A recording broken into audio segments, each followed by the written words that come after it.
క్రీస్తు యేసునందున దేవుని ప్రియులందరికీ నా హృదయపూర్వకమైన వందనాలు. అందరికి వందనాలు. స్పందించండి, వందనాలు. అలాగే నా తోటి సేవకులందరికీ, వేదికను అలంకరించిన పెద్దలందరికీ ప్రభు పేరటి వందనాలు. న్యాయాధిపతుల గ్రంథం 2వ అధ్యాయం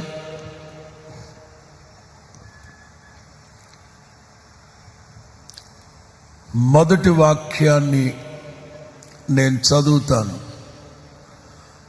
జడ్జెస్ చాప్టర్ 2 verse 1. యెహోవా దూత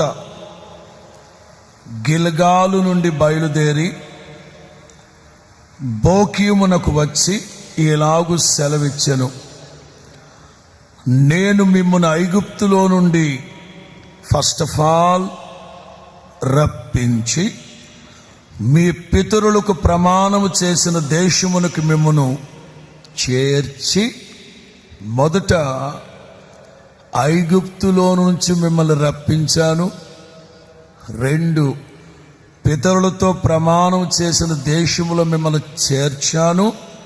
3, నీతో చేసిన నిబంధన నేనెన్నడును, మాట్లాడండి, నీతో చేసిన నిబంధనను నేనెన్నడును, పలకాల మాట మీరందరూ, నీతో చేసిన నిబంధనను నేనెన్నడును, అందరు ముక్త కంఠంతో పలకండి ఆ మాట.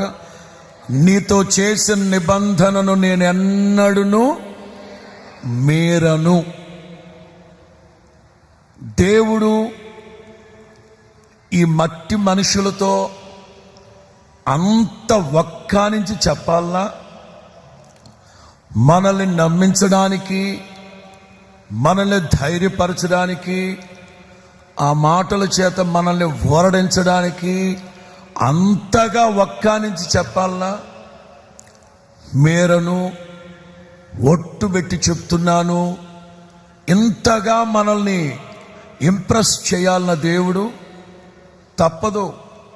ఎందుకంటే ఇది మట్టి బుర్ర కదా. ఎందుకంటే ఈ మట్టి బుర్రలో కొంతమంది గుజ్జుండి సావదు. అందుకని పదే పదే పదే పదే చెప్తే కానీ మనకు అర్థం కాదు. ఒక మాటలో చెప్పాలంటే, మన దేవుడు నిబంధనను స్థిరపరిచే దేవుడు. ఆయనను వెంబడిస్తూ ఉన్న మనం నిబంధన జనులం. పలకండి, మనం ఎవరిమి? అందరు పలకట్లేదు ఏంటో మరి. మనం ఎవరిమి? నిబంధన జనులం. మన దేవుడు ఎవరు? నిబంధనను నెరవేర్చు దేవుడు. స్తోత్రం చెప్పండి గట్టిగా. ఐగుప్తులో నుంచి మిమ్మల్ని రప్పించాను. ఐగుప్తు అంటే పాపం, ఐగుప్తు అంటే శాపం, ఐగుప్తు అంటే విగ్రహారాధన, ఐగుప్తు అంటే అబ్బో సనాతనమైన పరిస్థితులన్నీ ఐగుప్తులోనే ఉన్నాయి. ఎందుకంటే నేను ఐగుప్తు దేశానికి వెళ్ళినప్పుడు ఒక పుస్తకం కొనుక్కొచ్చుకున్నాను. 7,000 years ఈజిప్షియన్ సివిలైజేషన్. ఐగుప్తు 7,000 సంవత్సరాల నాగరికత. అంటే అది సనాతనమైన దేశం, అది ఐగుప్తు అనేది. నేను మిమ్మల్ని అక్కడి నుంచి విడిపించాను. ఇనుప కొలిమిలో కాల్చబడుతూ ఉన్నట్లుగా కాల్చబడుతూ ఉంటే నేను అక్కడి నుంచి మిమ్మల్ని విడిపించాను, అక్కడి నుంచి రప్పించాను. చాచిన బాహువుతో బలవంతుడైన ఐగుప్తు రాజైన ఫరోని, అతని సైన్యాన్ని ఎర్ర సముద్రంలో ముంచి చాచిన బాహువుతో మిమ్మల్ని రప్పించాను. ఈ పితరులతో చేసిన నిబంధన వాగ్దాన దేశంలో మిమ్మల్ని చేర్చాను. ఇప్పుడు నేను మీతో చెప్తున్నాను, నేను నీతో చేసిన నిబంధనని నేను ఎన్నడును మీరను. వాస్తవంగా ప్రాముఖ్యమైన నిబంధనలు 7 నిబంధనలు ఉన్నాయి. దేవుని చిత్తమైతే గుడారాల పండుగల తరువాత మార్చి 22 నుంచి 29 వరకు ప్రతిరోజు ఒక్కొక్క నిబంధన చెప్తాను. అవి గొప్ప నిబంధనలు. మొట్టమొదటిగా దేవుడు ఆదాముతో నిబంధన చేశారు, నోవాహుతో నిబంధన చేశారు, అబ్రహాముతో నిబంధన చేశారు, మోషేతో నిబంధన చేశారు, దావీదుతో నిబంధన చేశారు. క్రొత్త నిబంధన, ఫైనల్ వన్, నిత్య నిబంధన. ఈ 7 అతి ప్రాముఖ్యమైన నిబంధనలు. నేను వాటి జోలికి వెళ్ళట్లేదు. పరిశుద్ధ గ్రంథంలో అక్కడక్కడ దేవుడు తన ప్రజలతో చెప్పిన కొన్ని విధములైన నిబంధనలు మీతో చెప్పాలని ఆశపడుతూ ఉన్నాను. ఒకప్పుడు వీళ్ళు విగ్రహారాధికులుగా శాంతం లోకంలో కలిసిపోయిన పరిస్థితుల్లో ఇక బ్రతుకు మీద ఆశ చెదిరిపోయి అలా జీవిస్తూ ఉన్న ఆ రోజుల్లో దేవుడు వీళ్ళని ఐగుప్తు నుంచి రప్పించి పాలు తేనెలు ప్రవహించే మంచి ప్రదేశంలో వాళ్ళని చేర్చి అప్పుడు చెప్తున్నారు, నా వైపు నుంచి అయితే నేను మీతో చేసిన నిబంధనని నేను ఎన్నడూ మీరలేదు. దాని అర్థం ఏంటంటే దేవుడు మాట తప్పడానికి, మడిమ తిప్పడానికి నరుడు కాదు. మాట తప్పడానికి మనం ఆరాధిస్తున్న దేవుడు మనిషి కానే కాదు. నేను మీతో చెప్పిన మంచి మాటలు నెరవేరుస్తారని, ఆయా మాటలు వాటి కాలంలో జరుగుతాయని దేవుడే వక్కానించి చెప్పారు అనేక సందర్భాల్లో.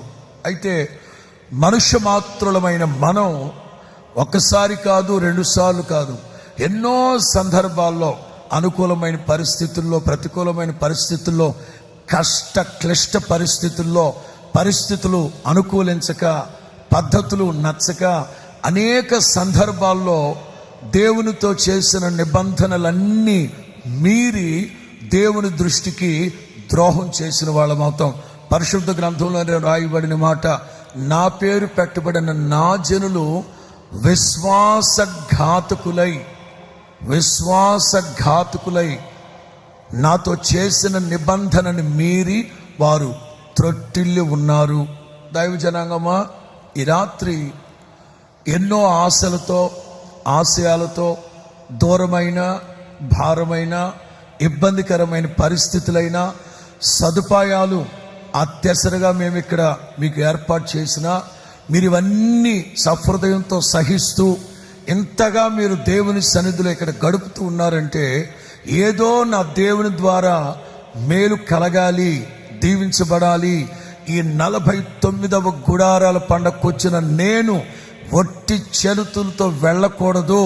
నా దేవుని ఆశీర్వాదాలన్నీ పోగేసుకొని, మూటగట్టుకొని, భుజాన పెట్టుకొని సంతోషంగా మీరు ఇక్కడ నుంచి బయలు వెళుతారని ప్రభు చెప్పారు. నా దేవుని మాట సత్యం. నమ్మిన వాళ్ళందరూ హల్లెలూయా చెప్పండి. ఉపోద్ఘాతంలో ఒక 4 మాటలు చెప్తాను. ఆ తర్వాత పూర్తి స్థాయి వర్తమానంలోకి వెళతాను. చెవిగలవాడు ఆత్మ చెప్పు సంగతులు గ్రహించునుగాక. చదువుదాం. నిర్గమకాండం. ప్రతి ఒక్కరు పరిశుద్ధ గ్రంథాన్ని తెరవాలి. నిర్గమకాండం ప్రారంభంలో కేవలం నిబంధనని గురించి మాత్రమే మాట్లాడుతున్నాను. పూర్తి స్థాయి వర్తమానంలోకి వెళ్ళాక ఎన్ని విధాల నిబంధనలు ఉన్నాయో, వాటి ఆవశ్యకత ఏమిటో, తద్వారా కలిగే దైవ ఆశీర్వాదాలు ఏమిటో, దేవుని మహిమ కలిగిన కార్యాలు ఏమిటో ఒక్కొక్కటిగా కూలంకుషంగా మీకు వివరిస్తాను. నిర్గమకాండం 2వ అధ్యాయం 23 నుంచి 25 వరకు చదువుతాను. అలాగున అనేక దినములు జరిగిన మీదట ఐగుప్తు రాజు చనిపోయిను. ఇశ్రాయేలులు తాము చేయుచున్న వెట్టి పనులను బట్టి నిట్టూర్పులు విడుచుచు మొర్రపెట్టుచు ఉండగా తమ వెట్టి పనులను బట్టి వారు మొరపెట్టిన మొర దేవుని చెంతకు చేరెను. ఆ, కాగా దేవుడు వారి మూలుగులను విని అబ్రహాము, ఇస్సాకు, యాకోబులతో తాను చేసిన నిబంధనను జ్ఞాపకము చేసుకొని దేవుడు ఇశ్రాయేలును చూచెను. దేవుడు వారి యందు లక్ష్యముంచెను. స్తోత్రం చెప్పండి గట్టిగా. అబ్రహాము, ఇస్సాకు, యాకోబులతో చేసిన నిబంధన సాధారణమైన నిబంధన గురించి చెప్తున్నాను. ఎన్నో సంవత్సరాలుగా, శతాబ్దాల పాటు కన్నీళ్ల మధ్యలో కాపురం చేస్తూ, నిట్టూర్పులు విడుస్తూ, బాధపడుతూ, ఎందుకు బ్రతికున్నామా, ఇంకా నాకు చావు రాలేదేమిటి, బ్రతికి ఎవరిని ఉద్ధరిద్దాం, ఒక్క మేలైనా కలగట్లేదా అని దిక్కులు పెక్కటిల్లేలా, ఆకాశం దద్దరిల్లేలా, భూమి బద్దలయ్యేటట్లుగా మొరపెడుతున్నారట, నిట్టూర్పులు విడుస్తున్నారట, దురవస్థలో చిక్కుబడిపోయినారు వాళ్ళు. ఈ రాత్రి మీరు కూడా ఎన్నో దశాబ్దాలుగా ఒక్క ఆశీర్వాదం కూడా, ఏదో నీకున్న జ్ఞానాన్ని బట్టి, నీకున్న పలుకుబడిని బట్టి, నీకున్న తెలివితేటలను బట్టి, నీకున్న సామర్థ్యాన్ని బట్టి ఏదో జీవితం సాగిపోతా ఉంది, కానీ దైవ ఆశీర్వాదం అంటూ ఒకటి పొందుకున్నావా? నీ హృదయం సంతోషించేటట్లుగా, ప్రాణాత్మ దేహాలు గంతులు వేసేటట్లుగా, ఎస్ ఇది నా దేవుని ద్వారా కలిగిన కార్యమని నీవు చెప్పగలిగి సంతోషించే ఒక్క అద్భుతాన్నైనా నీవు అనుభవించావా? దేవుని ప్రజలు కూడా దేవుని పేరు పెట్టబడ్డారే కానీ దేవుని సన్నిధిలో దశాబ్దాలు, శతాబ్దాలు పోరాడుతున్నారు, కానీ అస్సలు కార్యాలు జరగలేదు. ప్రతిదానికి ఒక సమయాన్ని నిర్దేశించి పెట్టారు దేవుడు. సామెతల ప్రసంగి గ్రంథంలో సొలొమోను అంటాడు కదా, దేవుడు ప్రతిదీ వాటి కాలములలో అద్భుతంగా, అందంగా తీర్చిదిద్దుతారట. ఓ సేవకునిగా నేను విశ్వసిస్తూ ఉన్నాను, అనేకుల జీవితాల్లో దేవుడు కార్యాలు ప్రారంభించే, మీ జీవితాల్లో మర్చిపోలేని మైలు రాయుగా నిలబడే 49వ గుడారాల పండుగను దేవుడు స్థిరపరచును గాక. ఎంతో కాలంగా మీరు ప్రార్థన చేస్తూ వచ్చారు. ఎదురు చూసి కళ్ళు కృషించిపోయాయా? ప్రార్థన చేసి గొంతుక ఎండిపోయిందా? అయితే ఎంతో విశ్వాసంతో, నమ్మకంగా ఈ గుడారాల పండుగలకు వచ్చారు కదా, ఖచ్చితంగా నా ప్రభు మీతో చేసిన నిబంధనను జ్ఞాపకం చేసుకొని అట్టి పరిస్థితులన్నింటినీ రూపుమాపి నవనూతనమైన కార్యాలు జరిగించునుగాక.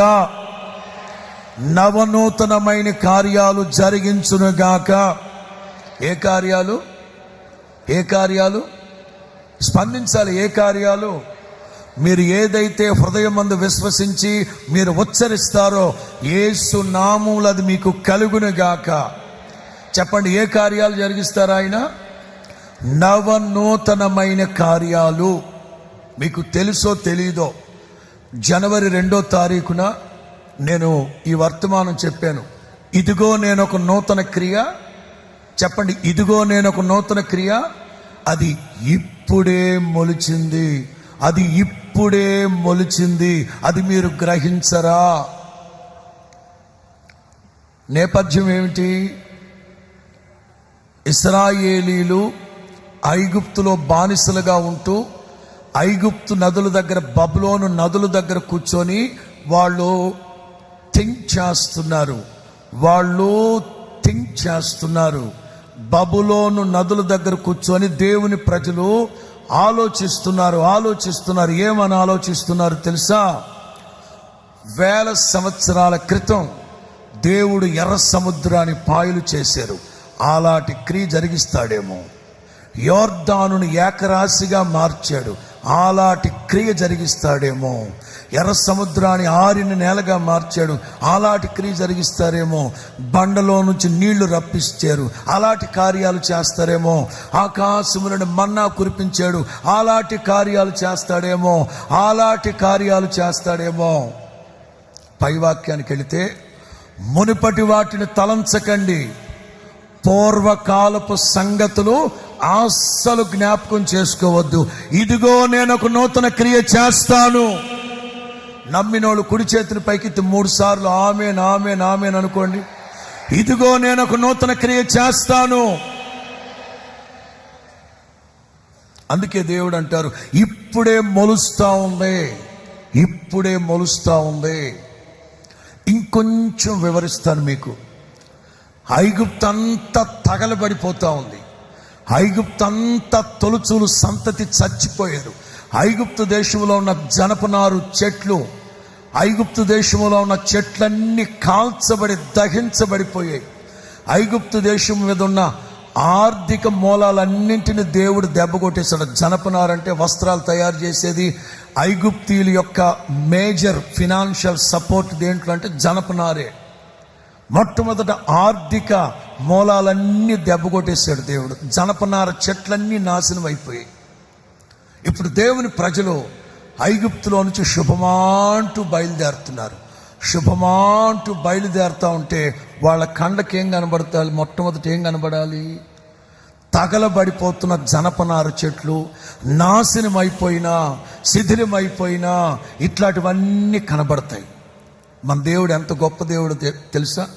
వాళ్ళని దిశ తిప్పి, వాటిని చూడనివ్వకుండా దిశ తిప్పి, గోధుమ మెరక మొలకలు ఎత్తుతూ ఉన్న అటువైపు వాళ్ళ దిశ తిప్పి అలా ఐగుప్తులోంచి తీసుకొని బయలుదేరాడు. దాని అర్థం ఏంటంటే ఇప్పుడే మొలుస్తూ ఉంది.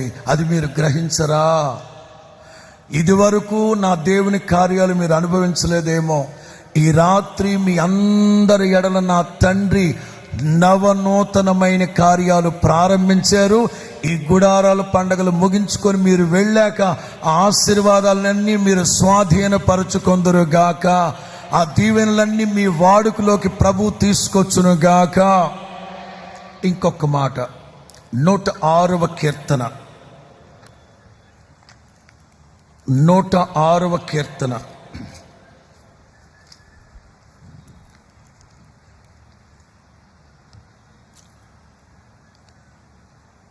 43 నుంచి 46 వరకు. అనేక పర్యాయములు ఆయన వారిని విడిపించెను. 106వ కీర్తన 43 నుంచి 46 వరకు. అనేక పర్యాయములు ఆయన వారిని విడిపించెను. అయినను వారు తమ ఆలోచనను అనుసరించి తిరుగుబాటు చేయుచు వచ్చి. మీ ఆలోచనలు ప్రక్కన పెట్టండి. దేవుడు ఎన్నిసార్లు కరుణా వాత్సల్యము కలిగిన దేవుడు, మహోన్నతుడైన దేవుడు, అత్యంత కరుణామూర్తి, మహాఘనుడైన దేవుడు, దీవించే దేవుడు, జాలి హృదయుడు. ఎన్నిసార్లు నీ పట్ల కార్యాలు జరిగిస్తూ ఉన్నా పంది గనక లేకపోతే కుక్క గనక వాంతి చేసుకున్న దాన్ని తిరిగి మరలా గతకడానికి వెళ్ళినట్లుగా ఎన్నిసార్లు దేవుడు కార్యాలు చేస్తున్నా పదే పదే పదే పదే నీ ఆలోచన, నీ స్వబుద్ధిని ఆధారం చేసుకొని మరలా వాటి వైపు వెళుతూ ఉన్నావు. తమ దోషము చేత హీనదశ నొందిరి. ఎవరి దోషం చేత? తమ దోషం. దీన్నే అంటారు స్వయంకృత అపరాధం. స్వయంకృత అపరాధాన్ని బట్టి హీనదశ, హీనదశ, మిక్కిలి హీనదశ. ఎక్కడుంది ఆ మాట? మిక్కిలి హీనదశ అనే మాట ఎక్కడుంది? న్యాయాధిపతుల గ్రంథంలో చదవద్దు, తలలు పైకెత్తండి. దేవుడు ఇశ్రాయేలీయులతో చెప్పారు, మీరు ఎవ్వరికి భయపడద్దు, మీరు ఎవ్వరికి భయపడద్దు. మీరు ఎవరిని చూసైతే భయపడతారో వాళ్ళు మిమ్మల్ని భయపెట్టేటట్లు మిమ్మల్ని చేస్తానని దేవుడు ముందస్తుగా చెప్పారు. దీన్ని అంటారు ప్రికాషన్. దేవుడు నీకు సెలవిచ్చిన తర్వాత ధైర్యముగా బద్దలు కొట్టుకొని వెళ్ళిపోవడం యేసు నామములో. స్తోత్రం చెప్పు గట్టిగా. ఎక్కడ తలవంచని తెగువతో వెళ్ళిపో. దేవుడు చెప్పినప్పుడు వినాలి. మీరు ఎవ్వరికి భయపడొద్దు. మీరు కనుక భయపడ్డారంటే భయపడే వాళ్ళకి మీ చేతికి అప్పచెప్తారంటే వీళ్ళు భయపడ్డారు. మిక్కిలి హీన దశ. అయినను వారి రోదనము తనకు వినబడగా, గొప్ప దేవుడు కదా, ఏ హృదయం అయింది? జాలి హృదయుడా. ఏ హృదయం అయింది? మాట్లాడండి అబ్బా, ఏ హృదయం అయింది? అయినను వారి రోదనము వారి రోదనము తనకు వినబడగా వారికి కలిగిన శ్రమను ఆయన చూశారు. వారిని తలంచుకొని ఆయన తన నిబంధన జ్ఞాపకము చేసుకొని తన కృపా బాహుల్యమును బట్టి వారిని కరుణించెను. వారిని చెరగొని పోయిన వారికి అందరికి వారి ఎడల కనికరము పుట్టించెను. తలలు పైకెత్త. దేవుని ప్రజలు పదే పదే పదే పదే తిరుగుబాటు చేస్తూ స్వయంకృత అపరాధం ఒక ప్రక్కన స్వబుద్ధిని ఆధారం చేసుకుని మరొక ప్రక్కన తప్పటడుగులు వేస్తూ వెళుతున్నారు. కరుణా వాత్సల్యం కలిగిన దేవుడు, అత్యంత కరుణ కలిగిన దేవుడు, కనికరం చూపే దేవుడు, జాలి కలిగిన ప్రభు వాళ్ళని విడిచిపెట్టకుండా వారు మొరపెట్టిన వెంటనే దేవుడు వారిని తలంచుకొని వాళ్ళతో చేసిన నిబంధన జ్ఞాపకం చేసుకొని కృపా బాహుల్యమును బట్టి వీళ్ళని ఏ ఏ దేశాలకైతే చెరగొని తీసుకువెళుతున్నారో ఆయా దేశాలలో ఉన్న రాజులు సర్లే అంత గట్టిగా వీళ్ళని బిగబట్టకుండా కొంచెం లూజులుగా వదిలేటట్లుగా కటాక్షం చూపాడు దేవుడు. నేను మీతో చెప్తున్నాను, మీరు ఎవరి దగ్గరైతే ఉద్యోగం చేస్తున్నారో, ఎక్కడైతే వ్యాపారం చేస్తున్నారో, ఎవరి అండర్లో అయితే మీరు జీవనోపాధిని కొనసాగిస్తున్నారో, ఎవరి ఉన్నత అధికారులు గొప్పోళ్ళు పలుకుబడి కలిగిన వాళ్ళు, ఒక మాటలో చెప్పాలంటే బలుపు ఎక్కువ వాళ్ళకి. వాళ్ళకున్న స్థితిని బట్టి, స్థాయిని బట్టి, ధనాన్ని బట్టి, జాతిని బట్టి, కులాన్ని బట్టి, మతాన్ని బట్టి ఒక్కొక్కడికి మహా కఠినంగా వ్యవహరిస్తూ ఉన్నారా? మరలా చెప్తున్నాను, ఆ శ్రమల మధ్యలో దేవుని ప్రజలు దేవుని సన్నిధిలో మొరపెట్టినప్పుడు ఆయన వారితో చేసిన నిబంధనను జ్ఞాపకం చేసుకొని కృపా బాహుల్యాన్ని చూపాడట. స్తోత్రం చెప్పు గట్టిగా.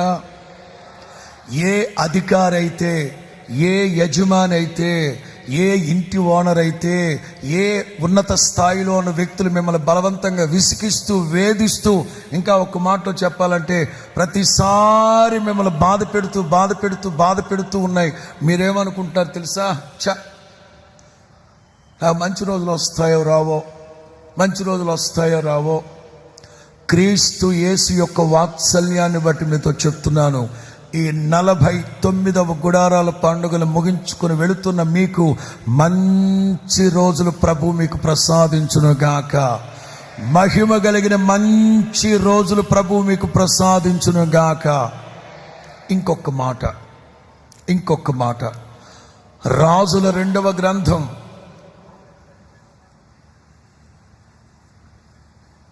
13వ అధ్యాయం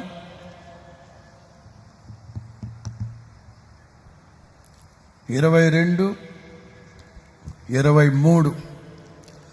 రాజుల 2వ గ్రంథం 13వ అధ్యాయం 22, 23.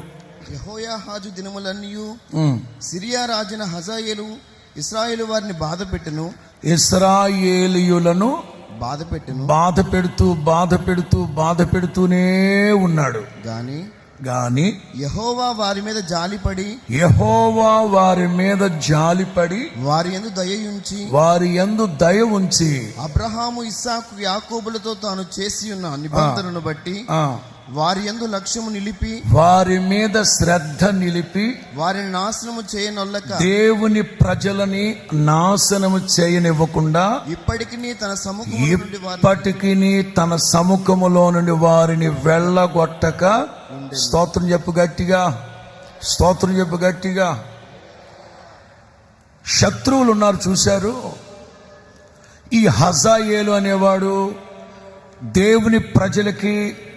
దేవుని ప్రజలు నివసిస్తూ ఉన్న దేశానికి చుట్టుప్రక్కల ఉన్న దేశాల వాళ్ళందరూ అందరూ ఏకమై ఇదిగో దేవుని ప్రజలు పద్దాకా దేవుని ప్రజల మీదకి రావడం, దేవుని ప్రజలకి కంటి మీద కునుకు లేకుండా, ఒంట్లో ఆరోగ్యం లేకుండా, ఏమంటే క్షణమైనా నిద్రపోనివ్వకుండా, కుదురుగా కూర్చొనివ్వకుండా, నిలకడగా నిలబడినివ్వకుండా, తరుముతూ విసిగిస్తూ వేధిస్తూ, నేను ఒక మాట రాసుకున్నాను ఇక్కడ, ఈ దేవుని ప్రజలకి చుట్టూ ఉన్న మతోన్మాదులకి భయంకరమైన అక్కసు చేత దేవుని ప్రజలు ఏదో ఒకటి చేసేద్దాం, నాశనం చేసేద్దాం, నిర్మూలన చేసేద్దాం, భూమి మీద నుంచి తుడిపేద్దాం అంటూ తెగేసుకొచ్చేస్తూ ఉంటారు ముఖమ్మడిగా. మీరు గమనించాల్సింది ఏమిటో తెలుసా? ఇప్పటికీ ఆ ప్రజల్నే కానీ ఆ దేశాన్నే కానీ ఎవడు ఏమీ చేయలేకపోయాడు. కొట్టు గట్టిగా, ఉత్సాహంగా కొట్టు. నాకు అర్థమైంది. మీరు వాళ్ళని గురించి మాట్లాడుతున్నారు కదా, వాళ్ళ దేశాన్ని గురించి మాట్లాడుతున్నారు కదా, అక్షరానుసారమైన శరీరానుసారమైన ఇశ్రాయేలీల కోసం మాట్లాడుతున్నారు కదా. నాదే పొరపాటు. ప్రారంభంలో మీకు హింట్ ఇవ్వకపోవడం నాదే పొరపాటు. నేను చెప్తూ ఉన్న పాత్రలన్నీ పరిశుద్ధ గ్రంథంలోని పాత్రలే చెప్తా ఉన్నా, పరిశుద్ధ గ్రంథంలో ఉన్న స్థలాలే చెప్తా ఉన్నా. నేను మీకు చెప్పదలిచింది ఏంటంటే, ఆ పాత్రల యొక్క స్థానములో వాళ్ళని ప్రక్కన పెట్టి నీవు నిలబడి, అక్కడ వాళ్ళని ప్రక్కన పెట్టి నేను నిలబడాలి. అక్కడ ఇశ్రాయేలీల సమాజాన్ని ప్రక్కన పెట్టి దేవుడు మాకిచ్చిన ఈ హోసన్న మినిస్ట్రీస్ని పెడుతున్నాను ఆ స్థానంలో. ఇది మీరు గుర్తుపెట్టుకోండి. మీ చుట్టూ ఉన్నవాళ్ళు 16 దేశాల వాళ్ళు, మనమందరం కలిసి, మనకందరికీ కలిసి వచ్చింది, కన్నీ కలిసి వస్తున్నాయి.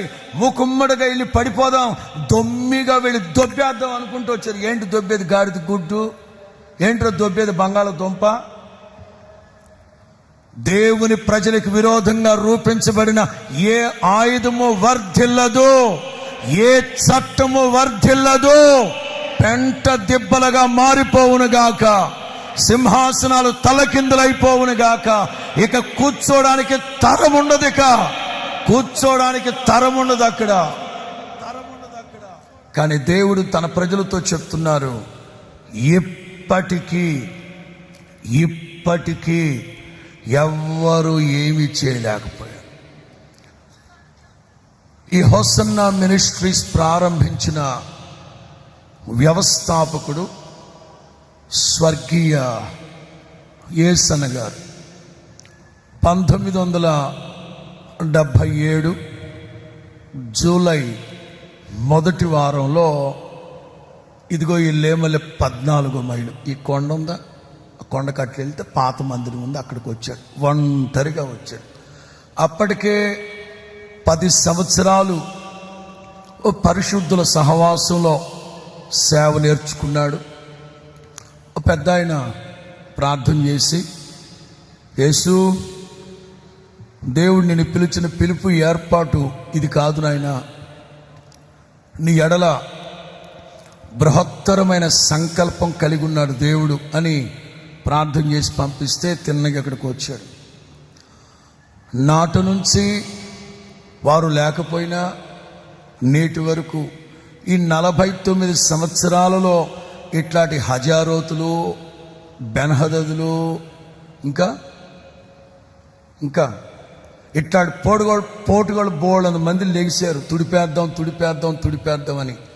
నా దేవుడు కరుణ వాత్సల్యము కలిగిన దేవుడు, అత్యంత కృపా బాహుల్య భరితమైన నా తండ్రి నేటి వరకు ఈ సంస్థ మీద శ్రద్ధ నిలిపి ఉన్నాడు. ఆయన నమ్మినోళ్ళు చప్పట్లు కొట్టచ్చు, విశ్వసించిన వాళ్ళు చప్పట్లు కొడుతూ విశ్వాసంతో చెప్పండి, రోషంగా ప్రభువుని స్తుతించండి, స్తుతి మించి కేకేయండి. యేసు నామములో ఇట్లాంటి హజారోతులు బోళ్ళంత మంది లెగిశారు. నా దేవుడు ఈ సమస్త పట్ల శ్రద్ధ కలిగిన వాడై అక్కసుతో లేస్తున్నారు. చాలా మంది కక్ష కట్టుకొని లేస్తున్నారు, ఒంటి కాలు మీద లేస్తున్నారు. ఎంతమంది లేచినా ఇది మనుషులు స్థాపించిన వ్యవస్థ కాదు, ఆకాశమందున నా తండ్రి దీనికి పునాది వేశాడు అని చెప్పడంలో ఏ సందేహము? చెప్పు గట్టిగా, ఏ సందేహం? మీరు కూడా ఆలోచించండి. మీ చుట్టూ ఉన్న 10 కుటుంబాలోళ్ళు అందరూ ఏకమై దొమ్మిగా వచ్చి పడతా ఉంటారు. ఈ హజారోత్ చచ్చాడా? వాడి తర్వాత ఎవడొచ్చాడు? బెన్హదద్ వచ్చాడు. వాడు చచ్చాడా? లోఫర్ వస్తాడు. వాడు చచ్చాడా? జోకర్ వస్తాడు. వాళ్ళు వస్తానే ఉంటారు. కానీ నా తండ్రి మాత్రం నిన్న నేడు నిరంతరం ఏకరీతిగా ఉన్న దేవుడు గనక నిన్ను నాశనము కానివ్వకుండా. ఆ మాట చదవండి మరలా. అబ్రహాము ఇస్సాకు యాకోబులతో తాను చేసిన నిబంధనను వారి యందు లక్ష్యము నిలిపి వారిని నాశనము చేయనొల్లక. చాలా మంది నిన్ను, నీ కుటుంబాన్ని, నీ సంతతిని, నీ పరిచర్యల్ని, నీకు కలిగిన సమస్తాన్ని నాశనం చేసేద్దాం అనుకుంటారు. ఇప్పటికీ కానీ నా తండ్రి నమ్మదగిన దేవుడు, నిబంధన చేసి మార్చుకునే దేవుడు కాదు గనక పొరపాటున నిన్ను విడిచిపెట్టే దేవుడు కాదు. అదే చెప్తున్నారు, నీతో చేసిన నిబంధనని నేను ఎన్నడూ మీరను. ఇంకొక మాట, 4వ మాట, నిర్గమ 34:10 వాక్యం. నిర్గమ 34:10 వాక్యం. అందుకు ఆయన, ఇదిగో నేను ఒక నిబంధనను చేయుచున్నాను. మౌజస్ నేను ఒక సాధారణమైన ఒక నిబంధన చేస్తున్నాను. భూమి మీద ఎక్కడైనను ఏ జనములోనైనను. అబ్బా, ఒకసారి అందరం కలిసి చదువుదామా? నేను 1 2 3 స్టార్ట్ అంటాను, రైట్? నిర్గమ 34:10 వాక్యం. రెడీ? 1 2 3 స్టార్ట్. ఇదిగో నేను ఒక నిబంధనను చేయుచున్నాను. భూమి మీద ఎక్కడైనను ఏ జనములోనైనను చేయబడని అద్భుతములు నీ ప్రజలందరి ఎదుట చేసేదను. నీవు ఏ ప్రజల మధ్య నడమనున్నావో ఆ ప్రజలందరూ యెహోవా కార్యములు చూచెదరు. స్తోత్రం చెప్పు గట్టిగా. ఈ రాత్రి ఇంకొక గంటలో నా ప్రభు భూమి మీద ఎక్కడ ఎన్నడూ ఎప్పుడు ఏ జనములోనైనను ఏ జాతిలోనైనను జరగని అద్భుత కార్యాలు, ఆశ్చర్య కార్యాలు, సూచక్రియలు, మహత్కార్యాలు, గొప్ప కార్యాలు, ఘనకార్యాలు, వింత కార్యాలు, చెప్పనశక్యమైన ఉన్నతమైన కార్యాలు ఈ రాత్రి జరిగించబోతున్నాడు ఆయన. నిబంధన చేసిన దేవుడు మాట తప్పడు, మీరడు. నమ్మిన వాళ్ళు 2 చేతులు పైకెత్తి ఈ రాత్రి చెప్పండి, ఈ రాత్రి నా ప్రభువు నా జీవితంలో, నా కుటుంబంలో, భూమి మీద ఎక్కడైనను ఎన్నడైనను ఏ జనములోనైనను జరగని, చేయబడని అద్భుత కార్యాలు జరిగించబోతున్నాడు. చప్పలు కొడుతూ విశ్వసించిన వారు ఇప్పుడే పొందుదురుగాక, విశ్వసించిన వారు ఇప్పుడే అనుభవించుదురుగాక. అద్భుతం జరుగుతూ ఉన్న క్షణం, అద్భుతం జరుగుతూ ఉన్న స్థలం, అద్భుతం జరుగుతూ ఉన్న క్షణం. యేసు నామములో నీ అద్భుతాన్ని నీవు అనుభవించుదురుగాక, పొందుదువుగాక. ఏ జనము మధ్యలో నీవు ఉన్నావో ఇక నుంచి బయలుదేరి వెళ్ళాక మీ ప్రాంతాల మిమ్మల్ని చూసిన వాళ్ళు అవాక్కైపోయేటట్లు, ఆశ్చర్యపడిపోయేటట్లుగా నా ప్రభు అద్భుత కార్యాలు మీకు చూపించి చేసి మీరు అనుభవించి పొందుకొని ఇక నుంచి బయలుదేరి వెళ్ళేటట్లుగా ప్రభు కార్యాలు ప్రారంభిస్తున్నాడు. ఈ రాత్రి ఆకాశము కింద నుండి ఎక్కడ నుంచి అయితే నా దేవుని మాటలు వింటున్నారో మీరేమి అధైర్యపడద్దు. నా దేవుని వాక్కు బూదిగంతాల వరకు పంపబడుతూ ఉన్న రాత్రి. హల్లెలూయా. 4 మాటలు చెప్తాను. పరిశుద్ధాత్ముడు అవకాశం ఇచ్చి సమయం అనుకూలింపచేస్తే ఇంకొక మాట పొడిగిస్తాను. 5 మాటలు ప్రారంభంలోనే చెప్తాను. నోట్ చేసుకునే భక్తులు నోట్ చేసుకోవచ్చు. మొదటి మాట, పరిశుద్ధ నిబంధన. పరిశుద్ధమైన నిబంధన. 2, నిత్య నిబంధన.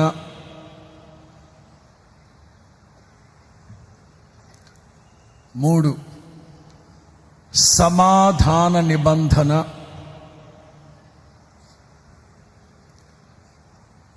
4, భంగము కాజాలని నిబంధన.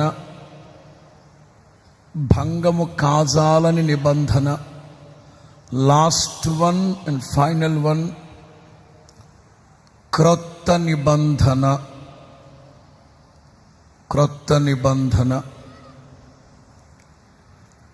ఒక్కొక్క మాటని వివరిస్తూ వెళతాను.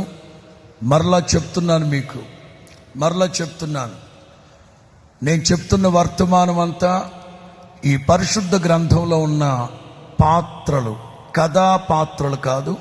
ఈ పరిశుద్ధ గ్రంథంలో ఉన్న వాస్తవ జీవితాలతో కలిగిన పాత్రలు. ఆ స్థానంలో మీరు మీ కుటుంబం నిలవబడండి. నిలిచి ఆ మాటలు మీకు అన్వయించుకోండి, మీకు ఆపాదించుకొని యోగ్యమైన మంచి మనస్సుతో హృదయంలోకి సేకరించండి. ఖచ్చితమైన నిబంధనతో కూడిన ఆశీర్వాదాలు మీరు అనుభవించుదురుగాక. మొదటి మాట, లూకా సువార్త 1వ అధ్యాయం. లూకా సువార్త 1వ అధ్యాయం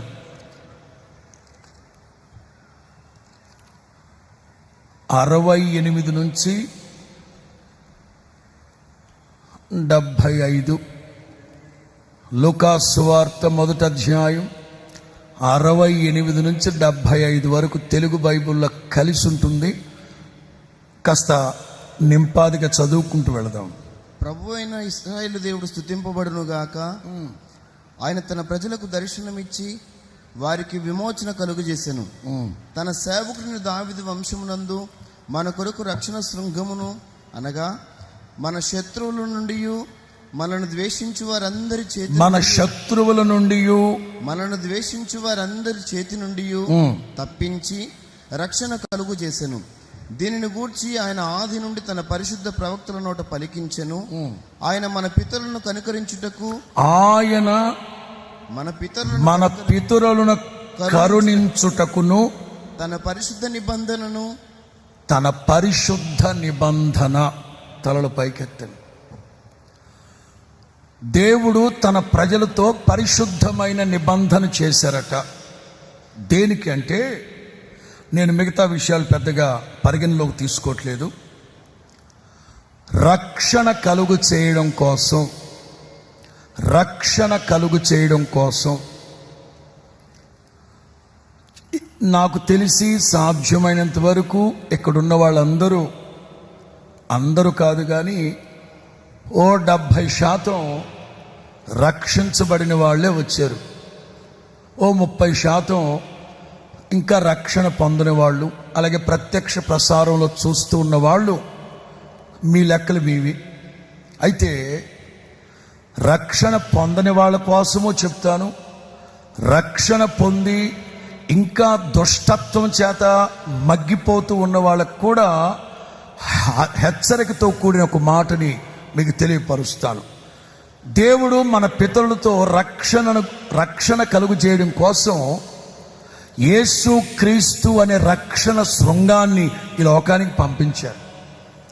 మన పితరులందరినీ రక్షించడానికి రక్షకుడు ఈ లోకానికి దిగొచ్చాడు. కానీ యేసు క్రీస్తు ఈ లోకానికి దిగొచ్చింది, యేసు క్రీస్తుని తండ్రి ఈ లోకానికి పంపించింది. The primary intention of God, passion of God is this. అసలు దేవుడు యేసు క్రీస్తుని ఎందుకు పంపించారు ఈ లోకానికి? యోసేపు రహస్యముగా మరియమ్మ తల్లిని విడిచిపెట్టేద్దరు అనుకున్నాడు. కానీ స్వప్నమందు దేవదూత ఏమన్నారు? పొరపాటున మరియమ్మ తల్లిని విడిచిపెట్టద్దు, పరిశుద్ధాత్ముని వలన గర్భం ధరించింది. యోసేపు ఒకటి గుర్తుపెట్టుకో, ఆయన తన ప్రజలను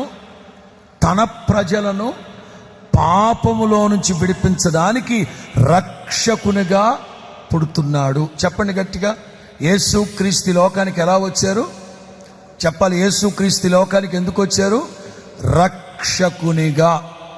ఆవేళ గాబ్రియేలు దేవదూత కూడా గొర్రెల కాపరులతో చెప్పిన మాట, దావీదు పట్టణమందు నేడు మీ కొరకు. అసలు మీరు స్పందిస్తున్నారా? స్పందించట్లేదా? స్పందించండి. దావీదు పట్టణమందు నేడు మీ కొరకు రక్షకుడు పుట్టాడు. దేవదూత కేవలం మీ కొరకు రక్షకుడు పుట్టాడు అని చెప్పింది. కానీ సుకారు గ్రామస్తులు సాక్షాత్తు రక్షకుడైన యేసు క్రీస్తు మాటలు 2 రోజుల పాటు సుదీర్ఘ వర్తమానాలు విని సుకారు గ్రామస్తులందరూ ముక్త కంఠంతో ఏం చెప్పారో తెలుసా? ఈయన మామూలు రక్షకుడు కాదు, గొర్రెల కాపరులకు మాత్రమే కాదు, ప్రపంచపు నడిబొడ్డు పాలస్తీనాకు మాత్రమే కాదు, యేసు క్రీస్తు లోక రక్షకుడు. నమ్మిన వాళ్ళందరూ చప్పలు కొడుతూ 7 సార్లు హల్లెలూయా చెప్పండి. ఈయన లోక రక్షకుడు. కొట్టు గట్టిగా, లోక రక్షకుడు. యేసు క్రీస్తు ఓ కులానికి ఓ మతానికి దేవుడు కాదు. జాతి, కుల, మత, వర్గ, పేద, ధనిక, ప్రాంత భేదం లేదు. సర్వలోకానికి చక్రవర్తి, రక్షకుడు. ప్రపంచంలో బోలెడన్ని మత గ్రంథాలు ఉన్నాయట. నాకైతే తెలీదు. నాకు తెలిసిన ఒకే ఒక గ్రంథం పరిశుద్ధ గ్రంథం. ఇది నా వస్తువు, నేను పరవస్తువు జోలికి వెళ్ళను. ఇది నా వస్తువు. ఓకే, నాకు తెలిసిన గ్రంథం ఒకే ఒక గ్రంథం. పెద్దోళ్ళు చెప్తా ఉంటే వింటా ఉంటాను. ఏమని? అన్ని గ్రంథాల్లో వ్రాయబడిన మాట దుష్ట శిక్షణ. అమ్మా పుసా ఏం మాట్లాడుతున్నారా చెప్పండి. దుష్ట శిక్షణ, శిష్ట రక్షణ. కానీ నా ప్రభు చెప్పింది ఏంటో తెలుసా? నేను పాపులను రక్షించుటకి ఈ లోకానికి వచ్చాను. కొట్టు గట్టిగా. ఎవరిని రక్షించడానికి వచ్చారట? ఒక్కొక్కడు ఉంటాడు. ఏమనాలాన్ని? త్రాష్టుడు అనాలండి. ఒక్కొక్కడు ఉంటాడు శరగొట్టుడు ఎదవంటాడు. ఈ క్రైస్తవులు పద్దాక పాపులు అంటూ ఉంటారు. ఎవరా పాపులా? నిజమే నాయన, నిజమే. పాపిని పాపి అంటే ఎవడు ఊరుకుంటారు? వంకాయలు అమ్ముకుంటూ వెళుతుంది ఒక ఆవిడ మన వంకాయలు, బెండకాయలు, దొండకాయలు అని అమ్ముకుంటూ వెళుతుంది. మీరు ఇంట్లో నుంచి ఆర్చుకొని, తేర్చుకొని, సర్దుకొని బయటకు వచ్చేసరికి ఆవిడ దాటి వెళ్ళిపోయింది. ఏమ్మో వంకాయలు, బెండకాయలు, బీరకాయలు వెళ్ళరా అంటాం. ఆవిడ వస్తుంది గంప కింద పెట్టి, నేను కళ్ళు దొబ్బేనిక, నేను వంకాయలకు కనబడుతున్నాను, దొండకాయలకు కనబడుతున్నాను అంటదా? అనదు. ఎన్ని కేజీలు కావాలంటది. కొబ్బరి బోండాలు అమ్ముకున్నవాడు అమ్ముకుంటూ కేకేసుకుంటూ మన గుమ్మం దాటేసాడు. బోండాలు వస్తాడు. ఏ బోండం కావాలి? నీళ్ళ బోండం కావాలా? కొబ్బరి బోండం కావాలా? కొత్తపేట బోండం కావాలా అంటాడు. అంతేగా నా పేరు బోండం అనుకున్నావా, ఎట్లా కనబడుతున్నా నీ కంటికి అంటాడా అన్నాడు. ఇవి రెండు ఒక ఎత్తు అయితే, ఓ 2-3 పెళ్ళాలోడు ఉన్నాడు. వాడు మన వీధిలో వెళ్ళేటప్పుడు, అంకులు 2-3 పెళ్ళాలు అంకులు అన్నాం అనుకోండి, ఊరుకుంటాడా? నీకు ఓపుకుంటే నువ్వు కూడా చేసుకోరా, నా ఇష్టం అంటాడు. పచ్చి తాగుబోతోడు ఉన్నాడు, అంకుల్ గుడ్ మార్నింగ్ తాగుబోతులు అంకుల్ అన్నాం అనుకోండి, నేను తాగితే నీకెందుకురా, నా డబ్బు నా ఇష్టం, నా కిడ్నీలు నా గుండెకాయ తగలబడిపోద్ది నీకేట్రా అంటాడు. ఇప్పుడు ఒప్పుకోదు మనస్సు. తాగుబోతోని తిరిగిపోతోని పాపాత్ముడని పరిశుద్ధ గ్రంథం చెప్తుంది. ఏ భేదం లేదు, అందరూ పాపము చేసి దేవుడు అనుగ్రహించిన మహిమని పోగొట్టుకున్నారు. యేసు క్రీస్తు ఈ లోకానికి దిగొచ్చింది, పరిశుద్ధమైన నిబంధనతో దిగొచ్చింది, మనుషుల్ని రక్షించడానికి. స్వజనం కోసం వస్తే వాళ్ళు యేసు క్రీస్తును తిరస్కరించారు. వాళ్ళు తిరస్కరించారు గనకనే ఈ రక్షణ భిక్ష మనకు పెట్టబడింది. అందుకే యోహాను సువార్తలు అంటాడు, ఎందరైతే తనను విశ్వసిస్తారో వారందరూ దేవుని కుమారులు అనబడతారు. స్తోత్రం చెప్పండి గట్టిగా. రక్షించబడ్డారా? రక్షణ సేవకులమైన మేము ఇల్లాలు కనబడితే అడుగుతాం, ఏమ్మా మీ ఆయన రక్షించబడ్డా? వాడు పక్క గదిలో నుంచి ఏమంటాడు తెలుసా, ఈ పాస్టర్లకు ఉండే జబ్బే ఇది అంటే, వినబడిందిరా, నేను కూడా వినబడాలని అన్నానంటాడు ఆడు కూడాను. రక్షించబడ్డావా అని అడిగితే ఈ పాస్టర్లకు ఉండే జబ్బే. ఎందుకు అడుగుతాం? నువ్వు రక్షించబడినంత మాత్రాన గవర్నమెంట్ మాకేమైనా 10,000 ఇచ్చుద్దా అండి? పైగా మా మీద మతం మారుస్తున్నారని చెప్పి ఒక ముద్ర వేస్తున్నారు. చేత కాకపోతే సరేను. ఏంటి దరిద్రం నాకు అర్థం కావట్లే. ఇది మతం మార్చడం కాదు సార్, మనస్సు మార్చబడాలి, మనస్సు మార్పు చెందాలి. అది మేము చెప్తుంది. రక్షణ ఎందుకు రక్షించాడు ప్రభు అంటే, ఫస్ట్ ఆఫ్ ఆల్ ఆయనను సేవించాలి, ఆయన ఆరాధించాలి, దుష్టత్వములో నుంచి దుర్మార్గతలోంచి తొలగి పవిత్రముగాను పరిశుద్ధముగాను నీతిగాను నిజాయితీగాను బ్రతుకు నిమిత్తం ఆయన మనకు రక్షణ అనుగ్రహించెను. ఎందుకట? చదవండి లూకాసు సువార్త 1వ అధ్యాయంలోనే చదువుకుంటూ కిందకి వెళదాం. లూకాసు సువార్త 1వ అధ్యాయం. తన పరిశుద్ధ నిబంధనను అనగా మన తండ్రి అయిన అబ్రహాముతో తాను చేసిన ప్రమాణము జ్ఞాపకం చేసుకొనుటకును, మనము శత్రువుల చేతి నుండి విడిపింపబడి మన జీవిత కాలమంతయు నిర్భయులమై ఆయన సన్నిధిని పరిశుద్ధముగాను నీతిగాను ఆయనను సేవింపను అనుగ్రహించుటకు ఈ రక్షణ కలుగు చేసింది. పరిశుద్ధ నిబంధన ద్వారా మనకు కలిగే ఆశీర్వాదం, రక్షించబడతాము. రక్షించబడిన మనం అందరం ఏమి చేయాలట? జీవిత కాలమంతా ఆయన సన్నిధిలో పరిశుద్ధముగాను నీతిగాను ఆయనను సేవించాలి, ఆరాధించాలి. సమూయేలు మొదటి గ్రంథం 12:24 వాక్యం. ఆయన మీ కొరకు ఎన్ని గొప్ప కార్యములు చేసెనో, ఆయన మీకోసం ఎన్ని గొప్ప కార్యాలు చేశారో అది మీరు తలంచుకొని మీరు యెహోవా యందు భయభక్తులు కలిగి నిష్కపటులై పూర్ణ హృదయముతో ఆయనను సేవించుట ఆవశ్యకం.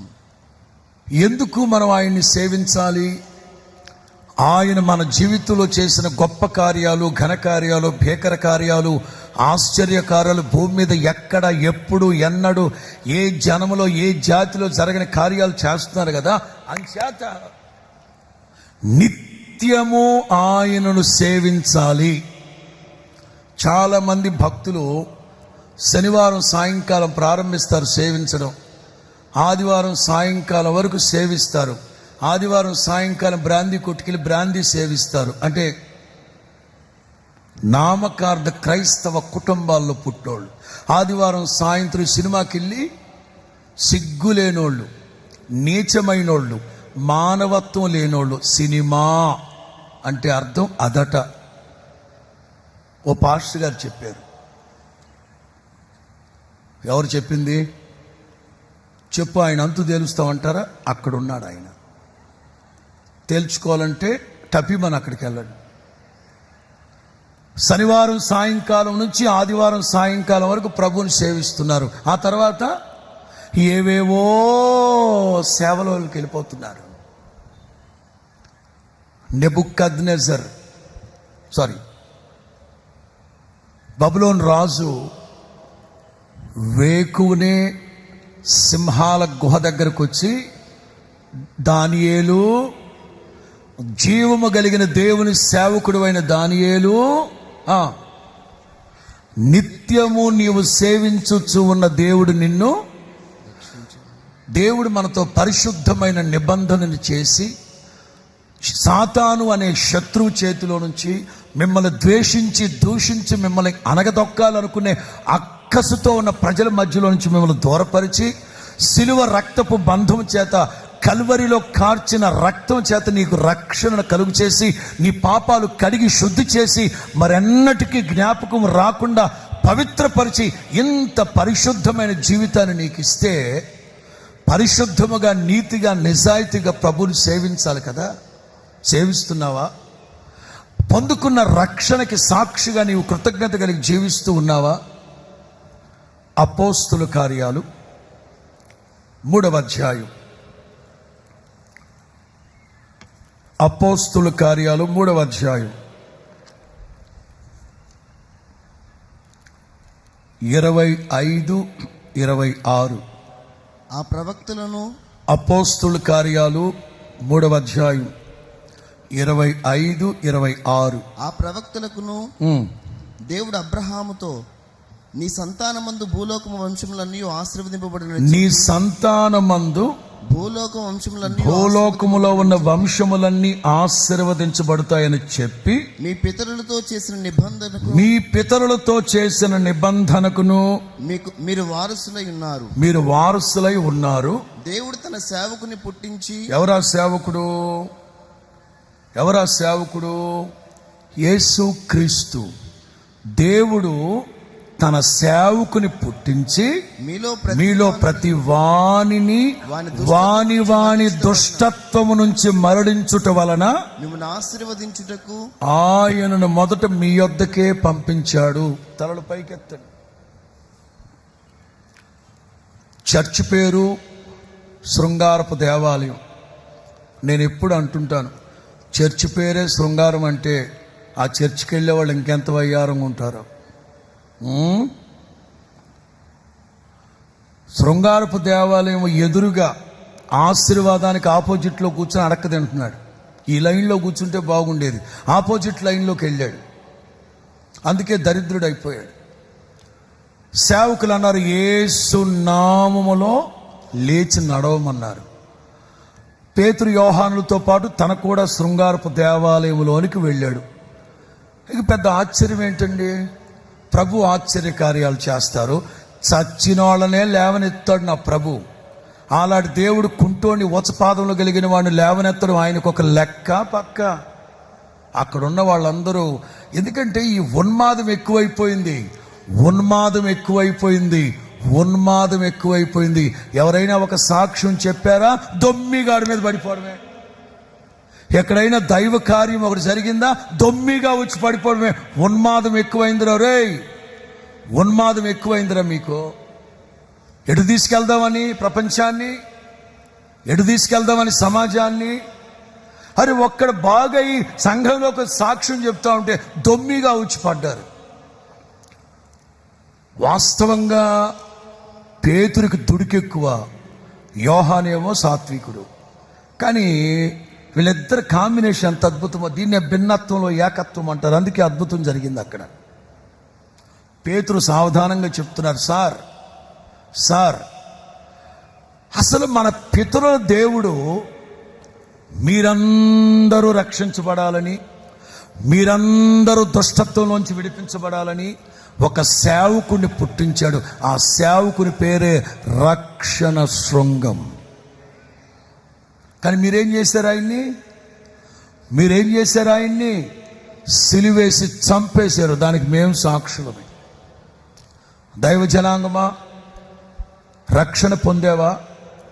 ఇంకా దుష్టత్వంలోనే ఉన్నావా? ఇంకా పాపంలోనే ఉన్నావా? ఇంకా పాపముతోనే చెలగాటు మాడుతున్నావా? ఇంకా లోకములో ఉన్నదే శాశ్వతమని జుర్రుకుంటూ ఎగబడుతూ ఉన్నావా? ఇది ఏ రక్షణ దినం, ఇది ఏ అనుకూల సమయం. ఇది రక్షణ పొందాలనుకున్న వాళ్ళ కోసం చెప్తున్నా. ఆల్రెడీ చాలా మంది రక్షించబడ్డ వాళ్ళు ఉన్నారు ఇక్కడ. కానీ పొందుకున్న రక్షణకి ప్రతిబింబాలుగా లేకపోవడం శోచనీయం. ఉదాహరణ, గారడి సీమోను. అపోస్తుల కార్యాలు 8వ అధ్యాయం 23వ వాక్యం. అపోస్తుల కార్యాలు 8వ అధ్యాయం 23వ వాక్యం. నీవు ఘోర దుష్టత్వములోను, బాబు సీమోను, నీవు ఘోరమైన దుష్టత్వంలోను దుర్నీతి బంధకములలో ఉన్నట్లుగా నాకు కనబడుతూ ఉంది. ఇప్పుడైనా ఈ నీ సమయమందైనా నీవు గనక తిరిగి రక్షణ పొందాలనుకుంటే, కరుణా వాత్సల్యము కలిగిన నా తండ్రి, అత్యంత వాత్సల్యము కలిగిన దేవుడు, నీ ఎడల కృపా బాహుల్యాన్ని కనపరిచే దేవుడు, నీ దుర్నీతి బంధకాలలో నుంచి, భయంకరమైన దుష్టత్వంలో నుంచి నీకు విడుదల కలుగు చేసి తిరిగి రక్షణ ఆనందాన్ని నీ గుండెల్లో నా ప్రభు స్థాపించును గాక. రెండో మాట ఏమని చెప్పాను మీకు? రెండో నిబంధన ఏమన్నాను? నిత్య నిబంధన. యెషయా గ్రంథం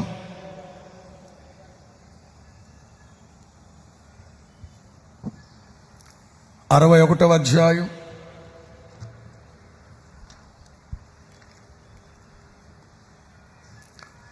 8, 9. యెషయా గ్రంథం 61, 8, 9. ఏలయనగా, కొంచెం సౌండ్ పెట్టచ్చుగా వాడిది. న్యాయము చేటు యెహోవానగు నాకు ఇష్టము. అందరు గమనిస్తున్నారా ఈ వాక్యాన్ని? యెషయా గ్రంథం 61, 8, 9. ఏలయనగా, న్యాయము చేయుట యెహోవానగు నాకు ఇష్టము. న్యాయము చేయుట యెహోవానగు నాకు ఇష్టం. ఒకడు అన్యాయముగా ఒకని సొత్తు పట్టుకుంటే నాకు అసహ్యము. సత్యమును బట్టి వారి క్రియాఫలము వారికి ఇచ్చుచు, సత్యమును బట్టి వారి క్రియాఫలములు వారికి ఇస్తాను. వారితో నిత్య నిబంధన చేయుదును. వారితో నిత్య నిబంధన చేస్తాను. జనములలో వారి సంతతి తెలియబడును. జనముల మధ్యను వారి సంతానము ప్రసిద్ధి నొందును. జనముల మధ్యను వారి సంతానము ప్రసిద్ధి నొందును. వారు యెహోవా ఆశీర్వదించిన జనమని,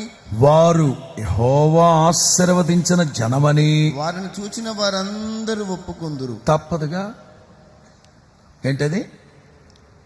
ఏంటది చెప్పండి, ఏంటది? తప్పదుగా. ఏం తప్పదు? ఒప్పుకోక తప్పదుగా.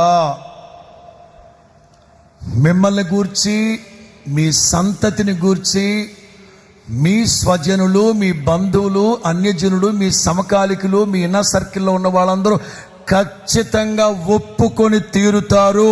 మీరు యెహోవా వలన ఆశీర్వదించబడిన జనము సంతతి. ఈ మాట నమ్మిన వాళ్ళందరూ ఒకసారి హల్లెలూయా చెప్పండి. ఇంకొక్కసారి చెప్పండి.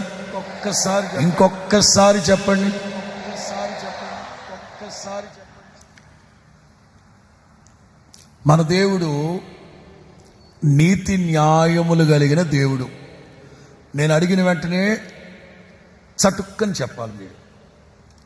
ఈ సంవత్సరం కొత్త పాటకి మనం పెట్టుకున్న శీర్షిక ఏమిటి?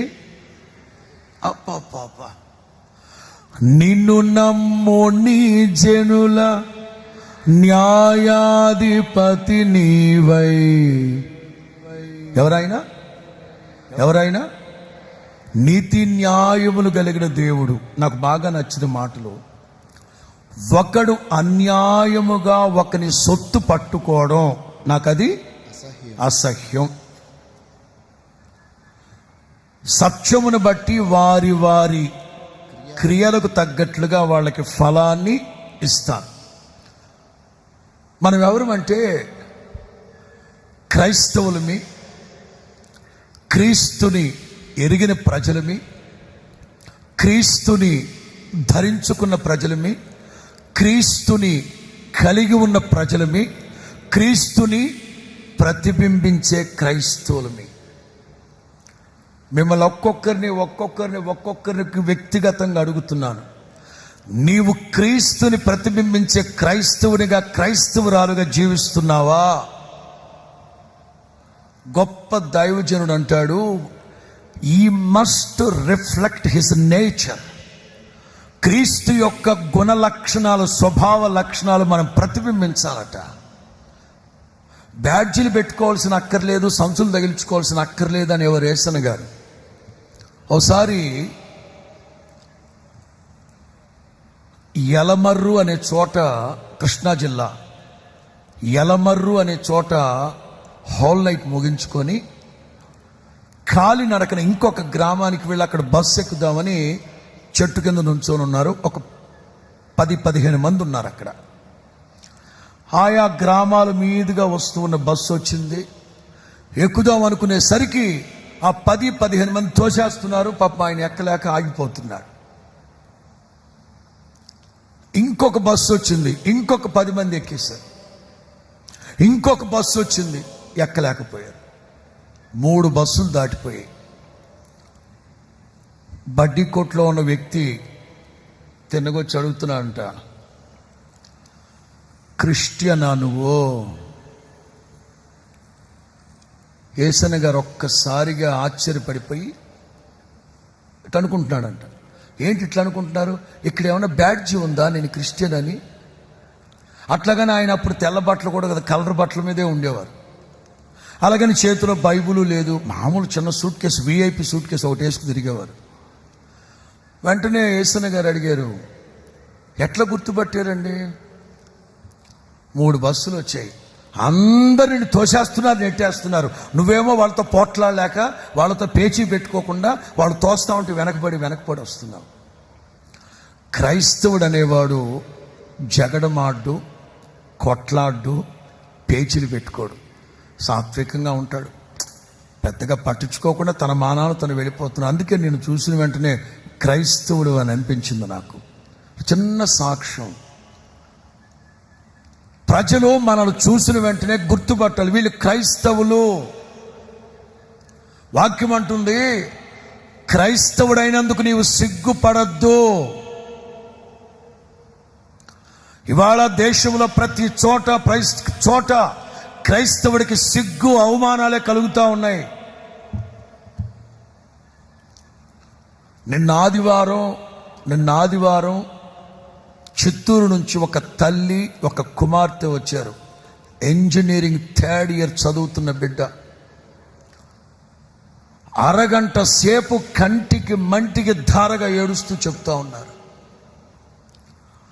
38 మంది స్టూడెంట్స్లో నేనొక్కదాన్నే క్రైస్తవురాల్ని, నేను బాగా చదువుతున్నాను. ఈవెన్ మా మాస్టర్ ఆల్సో, నువ్వు క్రైస్తవురాలు గనక తొక్కేస్తా, నీకు మార్కులు వేణుగాక అంటున్నాడంట. నేను ఒకటే అనుకోండి, వీడికి దేవసం పెట్ట రే మనిషి వారు అంటారు, నీ చదువు, నీ సంస్కారం నేర్పించలేదంటారు నీకు. నువ్వు చదువుకున్న చదివేమిటి, నీకు సంస్కారం లేదా? నీతి జాతి లేని మాటలు మాట్లాడుతున్నావు. క్రైస్తవ్యాన్ని చూసి తొక్కేస్తావు నువ్వు. నా తండ్రి నీతి న్యాయంలో కలిగిన దేవుడు, తొక్కేస్తాడు, జాగ్రత్త. ప్రపంచ ప్రఖ్యాతిగాంచిన అగ్రరాజ్యం ఐగుప్తు ఆ రోజుల్లో వాడి సైన్యాన్ని పాతేశారు ఎర్ర సముద్రంలో. రోషము కలిగిన దేవుడు నా దేవుడు హుంకరించి లేవనంత కాలమే మీ ఆటలు సాగుతాయి. ఒక్కసారి లేచాడో ఎత్తడెత్తడైపోతారు. జాగ్రత్త. యేసు నామములో. సిగ్గు శరం లేని వాళ్ళు అంటారు, గట్టి కొట్టే దుంపదగా. హల్లెలూయా. గొప్ప దేవుడు మన దేవుడు, నిత్య నిబంధన చేసిన దేవుడు, నీతి న్యాయములు కలిగిన దేవుడు. వారి అన్యాయంగా మాట్లాడుతావేంట్రా? అన్యాయం చేస్తానంటావేంట్రా? ప్రభువుని నమ్ముకున్న బిడ్డ అయితే మార్కులు ఇవ్వా? ప్రభువుని నమ్ముకున్న బిడ్డలైతే జీతం ఇవ్వా? క్రైస్తవుడైతే తొక్కేస్తావా?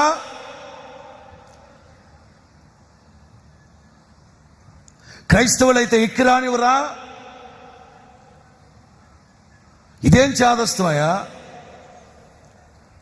మంచోడు ఫరో, యోసేపు రోజుల్లో ఉన్న ఫరో ఉన్నాడే మంచోడు. వాడు ఏ జాతో ఏ కులమో నాకు అనవసరం. ఇందాకే జైల్లోంచి రిలీజ్ అయ్యాడు. ఎక్కడి నుంచి? సెంట్రల్ జైల్లోంచి ఇందాకే వచ్చాడు. ఏకంగా నా తర్వాత నువ్వే రాజు అన్నాడు. నా రథం నీదే అన్నాడు, నా ఉంగరం నీదే అన్నాడు. కానీ నా భార్య మాత్రం నాదే. అందుకే గమని వెంటనే ఒక అమ్మాయిని తీసుకొచ్చి అమ్మాయి నుంచి పెళ్లి చేస్తాడు. మొత్తం ఎంత సంస్కారవంతులండి. ఈ కులం ముఖ్యమా, జాతి ముఖ్యమా? అరే ఢిల్లీ మొదలుకొని గల్లీ వరకు ఇదే చాదస్తం. మీ క్రియలకి ఫలాన్ని అనుభవిస్తారు, జాగ్రత్త. మీరు కూడా రోషంగా చదవండి. ఒక దైవ సేవకునిగా చెప్తున్నాను నేను. హోసన్నా మినిస్ట్రీస్ నుంచి 100 మందికి పైగా సుప్రీంకోర్టు జడ్జిలుగా చదవండి, హైకోర్టు జడ్జిలుగా మారండి. ఇగో మా లాయర్ ఇక్కడే ఉన్నాడు. ఏరి శర్మ గారు ఏరి. నాకు ఒక గొప్ప వ్యక్తి, ప్రొఫైల్ ఉన్న వ్యక్తి చెప్పిన మాట, ఐఏఎస్ని, ఐపీఎస్ని, ఎమ్మెల్యేలని, ఎంపీలని, ప్రధానమంత్రిని, రాష్ట్రపతిని కూడా కోర్టు బోన్లో నిలబెట్టగలిగింది జడ్జి మాత్రమే, సుప్రీంకోర్టు జడ్జి మాత్రమే. అందుకని ఒకటే చెప్తున్నాను, క్రైస్తవ పిల్లలందరూ జడ్జిలుగా మారండి. యేసు నామములో నీతి నిజాయితీగా పరిపాలించాలి దేశాన్ని. ఆ దిశగా క్రైస్తవులు ఎంకరేజ్ చేసేటట్లుగా రాష్ట్రమే కానీ ప్రభుత్వమే కానీ అవి చూడకూడదబ్బా. మనందరిమి భారతీయులమి, మనందరి గుండెల్లో భారతీయ రక్తం పారుతా ఉంది. మేరా భారత్ మహాన్. స్తోత్రం చెప్పు గట్టిగా. అదొక్క నినాదంతోనే, జెండాతోనే, ఎజెండాతోనే ముందుకెళ్ళాలి. కానీ మరి ఇదేంటి పిల్లవారాలు కాకపోతే, సన్నాసేవారాలు కాకపోతే? మన దేవుడు గొప్ప దేవుడు, నీతి న్యాయములు కలిగిన దేవుడు. వారి వారి క్రియల చొప్పున వారికి ఫలాన్ని.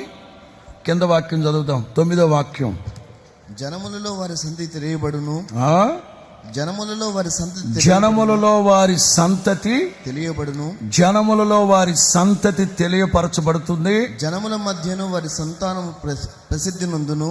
నేను ఒక సేవకునిగా, దైవాత్మ కలిగిన సేవకునిగా గత సంవత్సరంలో 4 నెలలుగా బాగా ప్రార్థన చేస్తూ వచ్చాను. డిసెంబర్ నెల ఆఖరి నుంచి ఇవాల్టి వరకు నేను చెప్తూ వస్తున్నాను. ఏమన్నా తెలుసా? ఈ 2026 నుంచి క్రైస్తవ కుటుంబాల్లో పుట్టబోయే సంతతి దైవ భయము కలిగిన సంతతిగా మార్పు నొందుదురుగాక, వాగ్దాన సంతతిగా వర్ధిల్లుదురుగాక. నా దేవుని వాక్యం చెప్తున్నారు, వారి సంతతి జనముల మధ్యలో తెలియపరచబడుతుంది. వాళ్ళను చూసిన ప్రతి ఒక్కరు హే మ్యాన్, నీవు యెహోవా వలన ఆశీర్వదింపబడిన. Hi sister. అదే ఇద్దరు గురించే చెప్తా. లాబాన్ లేడు, ఉన్నాడా లేడా? ఇందులో ఉన్నాడా? ఉన్నాడు. ఆదికాండం 24లో చూద్దామా? ఆదికాండం 24. ఎలీయాజును చూసిన వెంటనే ఏమన్నాడు?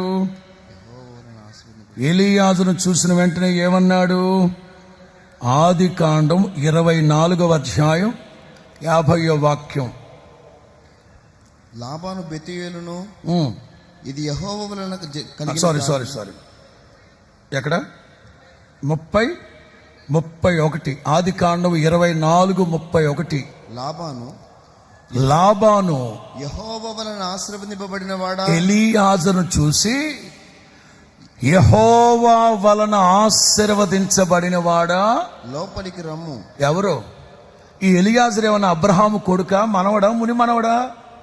కేవలం ఫెయిత్ హోమ్లో పెంచబడిన వాడు, కేవలం విశ్వాస గృహంలో ఒక పరిచారకుడు, ఒక దాసుడు. ఆ దాసును చూసి ఎలీయాజరు అంటున్నాడు, యెహోవా వలన ఆశీర్వదించబడిన వాడా.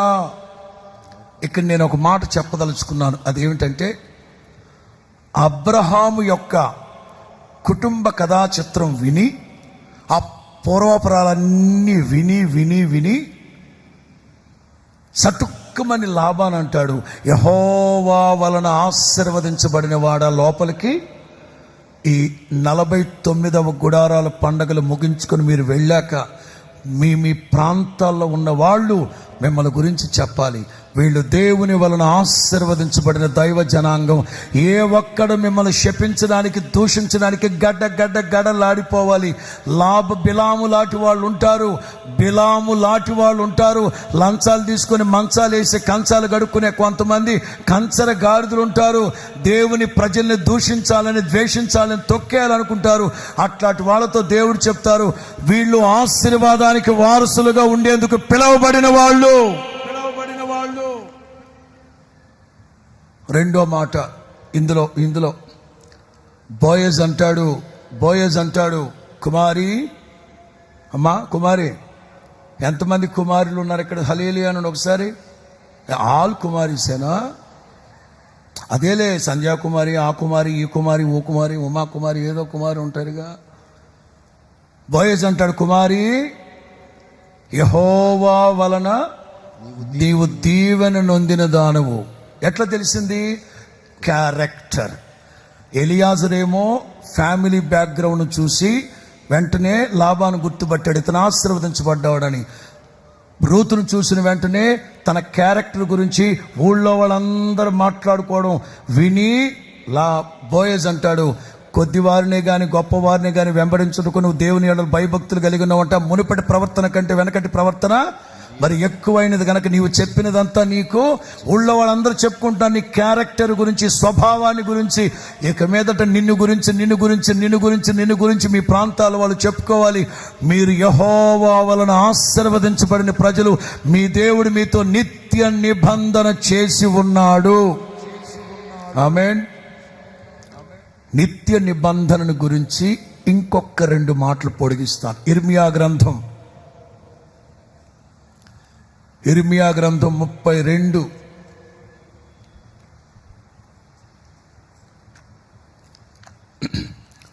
ఇర్మియా గ్రంథం 32, 39 నుంచి 41 వరకు.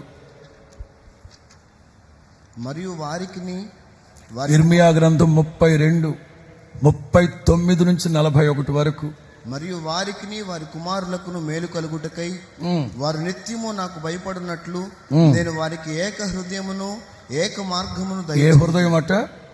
ఇందులో రావట్లే, ఇందులో పెట్టమని చెప్తున్నాను ఇందాక నుంచి, రీసౌండ్ వస్తుంది. ఇర్మియా గ్రంథం 32, 39 నుంచి 41 వరకు చదువుతారు. మరియు వారికిని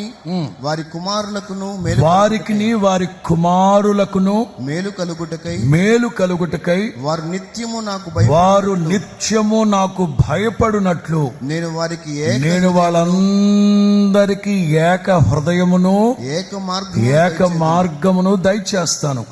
నేను వారికి మేలు చేయుటకు మానకుండునట్లు. అదే చెప్తున్నాను, మన దేవుడు మనతో చేసిన నిబంధనని మానరు, మీరడు.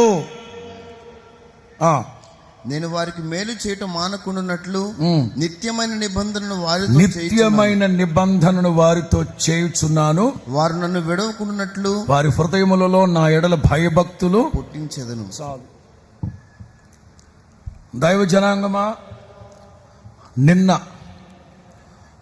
వర్తమానం ప్రారంభించి వర్తమానంలోకి వెళ్లకుండా మోహన్ లాజరస్ గారు ప్రార్థన చేయించారా లేదా? స్పందించండి. ప్రార్థన చేయించారా లేదా? ఎవరి కోసం చేయించారు? ఎవరి కోసం? హోసన్నా మినిస్ట్రీస్ నాయకుల కోసం. దేని కొరకు ప్రార్థన చేయించారు? ఏక మనస్సు, ఏక తాత్పర్యం, ఏక హృదయం, ఏక మార్గం. నిన్న మీతో కూడా చెప్పారు. ప్రతిరోజు ఒక్క 5 నిమిషాలు ఈ నాయకులు, ఆత్మీయ నాయకులు పేర్లు చెప్పి ప్రార్థన చేయండి. వారందరూ ఏక మనస్కులై ఏక మార్గముతో ఏక తాత్పర్యంతో వ్యవహరించిన రోజునే ఈ పరిచర్యలు ప్రభు రాకడ పర్యంతం వరకు మహిమ నుండి అధిక మహిమ కలిగిన మార్గాల్లో పరిశుద్ధాత్ముడు నడిపించునుగాక. చెప్దామా గట్టిగా? ఇది సేవకులకి, విశ్వాసులని మీ గురించి మాట్లాడుతున్నాను. కుటుంబంలో ఒక 4 కుటుంబ సభ్యులు ఉన్నారంటే 4 మార్గాలను ఎత్తుక్కుంటే ఎలాగా? ఓ ఇంట్లో 6 ఉన్నారంటే 6 ఆలోచనలు 6 రకాలుగా ఉంటే ఎట్లా?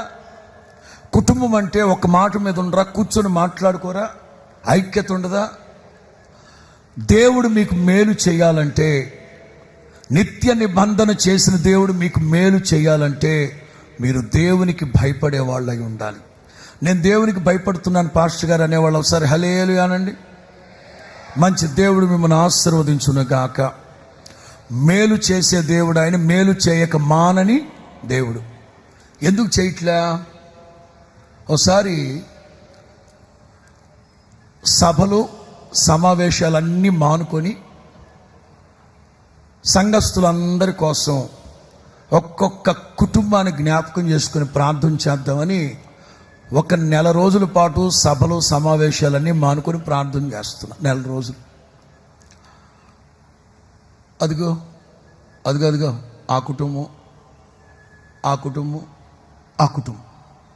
అందరి కోసం ప్రార్థన చేస్తూ ఆ కుటుంబం కోసం కొంచెం ఎక్కువ, ఈ కుటుంబం కోసం కొంచెం ఎక్కువ, ఆ కుటుంబం కోసం కొంచెం ఎక్కువ ప్రార్థన చేస్తున్నా.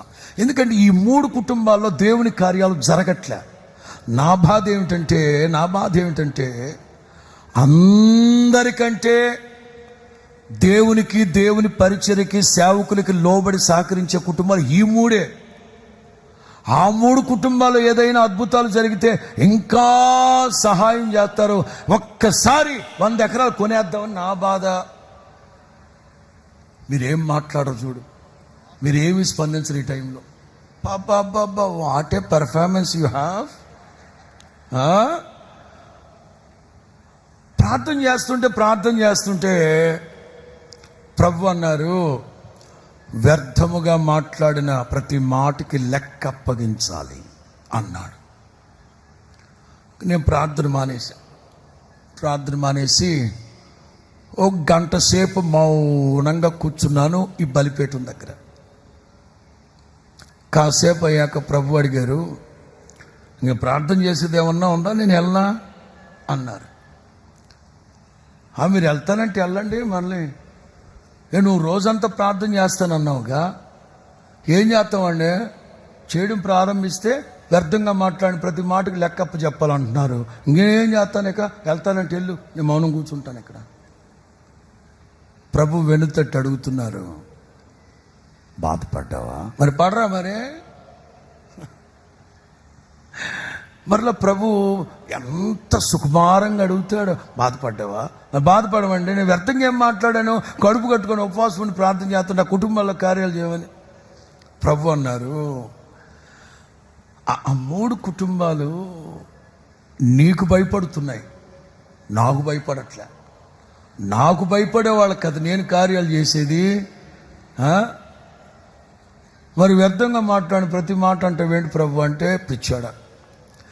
ఎవడైనా లోకస్తుడు, పనికిమాలినోడు వ్యర్థమైన మాటలు మాట్లాడితేనే నేను చక్కగా లెక్క రాసుకొని వ్యర్థమైన ప్రతి మాటకి లెక్క అడుగుతానైతే, నువ్వు నా సేవకుడు అయి ఉండి నీ 18వ ఏట తల్లిదండ్రులు వదిలిపెట్టి అన్నీ వదిలిపెట్టి 36 సంవత్సరాలుగా నా ఇంట్లో రాత్రి మగళ్ళు సేవ తప్ప మరొక వ్యాపకం లేకుండా సేవ చేస్తుంటే నీ ప్రార్థన నేను వినరా? నువ్వు విన్నా ఏంటిరా? అట్లాగైతే సారీ బాబా మన్నించుకో. మనలో మనకు సారీలు ఏంటిలే పో. స్తోత్రం చెప్పు గట్టిగా. నిర్గమ 1:20-21 ఏముంది? చదవద్దులే. నిర్గమ 1:20-21 ఏముంది? దేవుడు ఆ మంత్రసానులకు మేలు చేసెను. చెప్పండి అందరు గట్టిగా. దేవుడు ఆ మంత్రసానులకు, స్పందించాలి అందరూ. దేవుడు ఆ మంత్రసానులకు, మనం ఈ ఆల్ లేడీస్ అందరూ దేవుని దగ్గరికి వెళ్ళి, ప్రభువా నువ్వు ఎట్లా చేస్తావా మనిషికి, ఎట్లా చేస్తావా వాళ్ళ మనుషులకి, ఆ ఐగుప్తీలకి. నేను అదే బాధపడ్డా. నేను మిమ్మల్ని అడుగుతాను, చెప్పండి, ఐగుప్తు స్త్రీలకు ఆత్మాభిషేకం ఉందా? మీకులాగా ఆత్మ వస్తే అరెకరం దున్నేరుగా. ఐగుప్తు స్త్రీలు బైబిల్ చదువుతారా? ఐగుప్తు స్త్రీలు కొట్టడానికి వెళ్తారా? ఐగుప్తు స్త్రీలు ఆదివారం ఆరాధనకి వెళ్తారా? అరే ఐగుప్తు స్త్రీలకి ఎట్లా మేలు చేస్తావా? ఆ తర్వాత మాట, ఐగుప్తు మంత్రస్థానులు దేవునికి భయపడ్డారట. చప్పట్లు కొట్టు గట్టిగా. నా దేవునికి భయపడే మీకు నా దేవుడు ఏ మేలు చేయక మానడు, నిబంధనని మేరడు. మేలు కావాలా? ఈ గుడారాల పండక్కి అందరూ ఆరోగ్యవంతులే వచ్చారా? కొంతమంది ఉంటారు వీళ్ళ ఆలోచన తగలబెట్ట. కడసారిగా గుడారాల పండుగ తీసుకెళ్తే ఆ గుడారాల పండుగలో కనుమూస్తే ఇక్కడి నుంచి ఇటే వెళ్ళిపోతాడు మోక్షానికి. ఎక్కడికి వెళ్తాడంట? మీ దుంపదేగా అట్లా ఇంట్లో కూర్చోబెట్టాడు. ఇక్కడ 40 డిగ్రీలు కింద పైన తగిలిపడి కాలిపోతుంది. అట్లా రోగిష్టోళ్ళని ఇంట్లో కూర్చోబెట్టి రావాలి కదా. అయినా మీరు తీసుకొచ్చారు ఎందుకు? ఈ గుడారాల పండగకు వస్తే ప్రభు మేలు చేస్తాడేమో. ఎస్, సంఘ పెద్దలందరూ వచ్చారు, యోధా సంఘ పెద్దలందరూ వచ్చారు. బోధకుడా మీతో కొంచెం మాట్లాడాలి. మాట్లాడండి. ఆ శతాధిపతి లేడు, ఆ శతాధిపతి మీ ద్వారా మేలు పొందడానికి అతను యోగ్యుడు, అర్హుడు. మ్యాటర్ ఏంటో చెప్పండి బాబు, మేలు చేస్తా. మ్యాటర్ ఏంటో చెప్పండి. వాళ్ళ ఇంట్లో పనివాడు పక్షవాతంతో బాధపడుతున్నాడు. మీ ద్వారా మేలు పొందడానికి అతను ఖచ్చితంగా ఇంకొక అరగంటలో ముగిస్తా. ఎంతసేపట్లో? టైం చూడమాకండి. ముగింపులో సేవకులు అందరమే నిలవబడి ప్రార్థన చేయబోతున్నాం. సేవకురాళ్ళందరూ మీకోసం ధ్వజం ఎత్తబోతున్నారు. యేసు నామములో నా తండ్రి వస్త్రపు చెంగును మీ మీద వేయబోతున్నాడు. ఈ రాత్రి ఆకాశము కింద మీరు ఎక్కడున్నా సరే నా తండ్రి తన వాక్కు పంపి మిమ్మల్ని బాగు చేయునుగాక. మేలు కలగాలని ఏదైనా మేలు కలక్కపోద్దాని గుడారాల పండుకొచ్చారా? ఖచ్చితంగా నా ప్రభు విస్తారమైన మేలులతో మిమ్మల్ని నింపునుగాక. నా ప్రభు గాయపడిన హస్తం మిమ్మల్ని ముట్టునుగాక. ఇప్పుడే స్వస్థత కలుగునుగాక. పుట్టుకతోనే జబ్బుతో పుట్టారా? యేసు నామములో నా ప్రభువుకు అసాధ్యమైనది ఏది లేదు. నా ప్రభు గాయపడిన హస్తం మిమ్మల్ని ముట్టబోతా ఉంది. రాత్రి మేలు చేసే దేవుడు నా తండ్రి. ఆమేన్. చాలనుకుంటాను. 3వ మాట, సమాధాన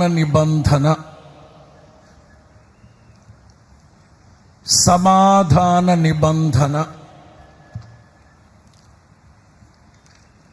సంఖ్యాకాండం 25.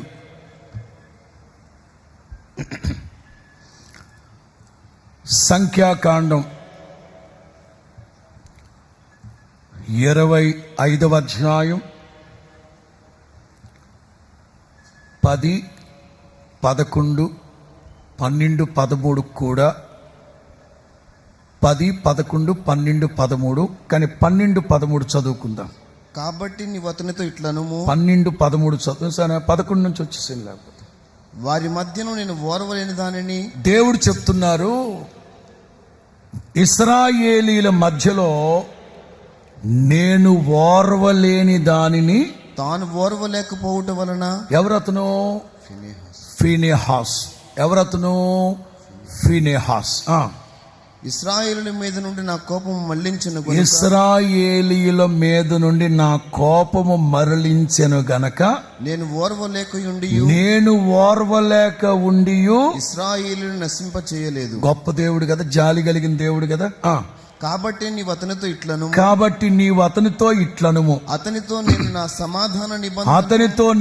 సమాధాన నిబంధన చేయుచున్నాను.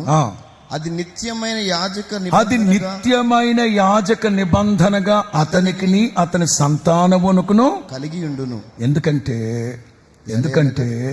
అతడు తన దేవుని విషయమందు ఆసక్తి గలవాడై ఇశ్రాయేలీయుల సంఘము నిమిత్తం ప్రాయశ్చిత్తము చేసింది. చాలా ప్రాముఖ్యమైంది. సేవకులకి హెచ్చరికతో కూడుకున్న మాటలు, 10వ వాక్యాన్ని నేను ఎందుకు చదివించలేదు అంటే, చదివిస్తేనే బాగుంటుంది అనుకుంటాను. చదువుదాం. అప్పుడు యెహోవా మోషేకును ఇలాగూ ఆజ్ఞ ఇచ్చెను, యాజకుడైన అహరోను మనవడును ఎలియాజరు కుమారుడు నేను ఫినెహాసు. అంటే ఒక 3 తరాలు కనబడుతున్నాయి మనకు అక్కడ. 3 తరాలు కనబడుతున్నాయి. అహరోను మనవడును ఎలియాజరు కుమారుడైన ఫినెహాస్. తలల పైకి ఎత్తాడు. మొదట సేవకుల కోసం మాట్లాడాక మీ ఆశీర్వాదాల కోసం మాట్లాడతాను. ప్రపంచంలో అనేక సేవలు ఉన్నాయి. 2, 3, 4, 5 తరాల సేవలు ఉన్నాయి. 4, 5 తరాల సేవలు అంటే మనకు బాగా తెలిసి, నాకు తెలిసి అమెరికాలో ఒక సేవ ఉంది. 5వ తరం ఇప్పుడు సేవ చేస్తున్నారు. అలాగే మన దేశంలో కూడా 3వ తరం, 4వ తరం, 2వ తరం అంటే సేవ జరుగుతూ ఉంది. ఇప్పుడు హోసన్నా మినిస్ట్రీస్కి ఇది ఏ తరం? 2G. ఏంటది? ఇప్పుడు మీరు వాడుతున్న సెల్ ఫోన్లన్నీ ఏమా జపాన్లో వాడుతున్నది 6G అంట. మరి ఆ తర్వాత ఎటు పోద్దో తెలియలే వ్యాపారం.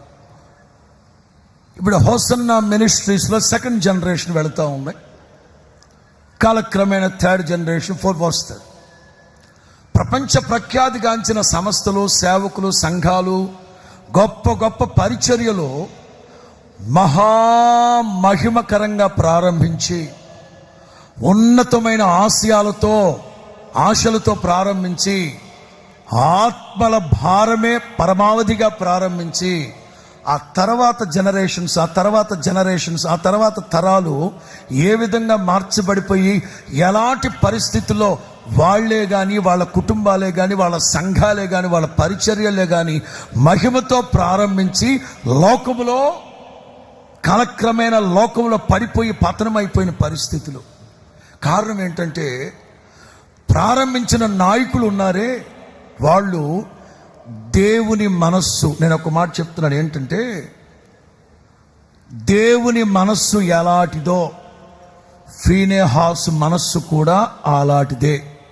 అపోస్తలుడైన పౌలు సంఘానికి చెప్తున్నాడు, ఫిలిప్పి సంఘానికి చెప్తున్నాడు, ఫిలిప్పి పట్టణంలో ఉన్న సంఘానికి, క్రీస్తు యేసుకు కలిగిన ఈ మనస్సు మీరు కూడా. పౌలు తిమోతికి చెప్పారంటే ఓ legend servant of god, junior young మినిస్టర్కి చెప్పాడు అనుకోవచ్చు. కానీ ఫిలిప్పి పట్టణంలో ఉన్న సంఘస్థులకు చెప్తున్నాడు, క్రీస్తు యేసుకు కలిగిన ఆ మనసు మీరు కూడా కలిగి ఉండండి.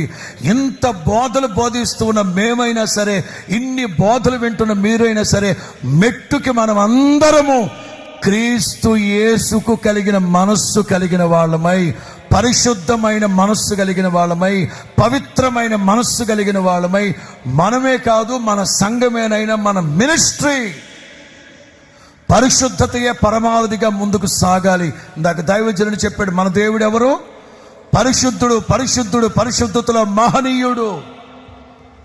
అనేక పరిచర్యలు లోకములో కలిసిపోవడానికి, అనేక మంది మహామహిమకరంగా వాడబడిన సేవకులు కాల చరిత్రలో కలిసిపోవడానికి కారణం, చరిత్రహీనులుగా మారిపోవడానికి కారణం దేవుని మనస్సు లేక. ఇక్కడ నేను గమనించింది ఏంటంటే, నేను ఓర్వలేనిది అతను కూడా ఓర్వలేదు. ఇశ్రాయేలీయులలో నేను సహించలేనిది వాడు కూడా సహించలేదు. నేనైనా నా తోటి సేవకులు, సంఘాలకి మాట్లాడుకుందాం. మనమందరము ఏ కోశాన కూడా అపవిత్రమైన సేవకుల్ని, అపవిత్రత కలిగిన విశ్వాసుల్ని అలాంటి వాళ్ళు ఉండనిస్తే పులిసిన పిండి కొంచెమైన ముద్దంతటిని చెడిపేస్తుంది. అట్లాంటి సేవకుల్ని క్షణాల్లో తీసివేయకపోతే, అపవిత్రత అనేది క్యాన్సర్ కణాల కంటే, క్యాన్సర్ గడ్డ కంటే డేంజర్. ఈ అపవిత్రమైన మనస్సు కలిగిన సేవకులు, అపవిత్రమైన మనస్సు కలిగిన విశ్వాసులు సేవలో కానీ సంఘంలో కానీ ఉంటే భ్రష్టు పట్టిపోద్ది సేవ, సంఘం, మినిస్ట్రీ. అది ఏ సంస్థ అయినా సరే, మందైనా సరే. దేవుడు ఓర్వలేని దాన్ని నేను కూడా ఓర్వలేను, మీరు కూడా ఓర్వకూడదు. ఎందుకు ఓర్చుకుంటున్నావు? ఎందుకు మీరు ఓర్చుకుంటున్నారు తప్పుడు పనుల్ని, లేకపోతే తప్పుడు వ్యవహారాల్ని? దేవుడు అంటారు, నా నిమిత్తం, ఇశ్రాయేలీలందరి నిమిత్తం వీడు ప్రాయశ్చిత్తం చేశాడు గనక, కరాఖండిగా ఖండించాడు గనక తరతరాలు యాజక ధర్మాన్ని చేసేటట్లుగా భాగ్యాన్ని నీకు అనుగ్రహిస్తాను. స్తోత్రం చెప్పండి గట్టిగా. ఏ సేవకుడైతే ఇట్లా నిలబడతాడో ఆ సేవకుడి పరిచర్లు ప్రభు రాకడ వరకు నిలిచి ఉంటుంది.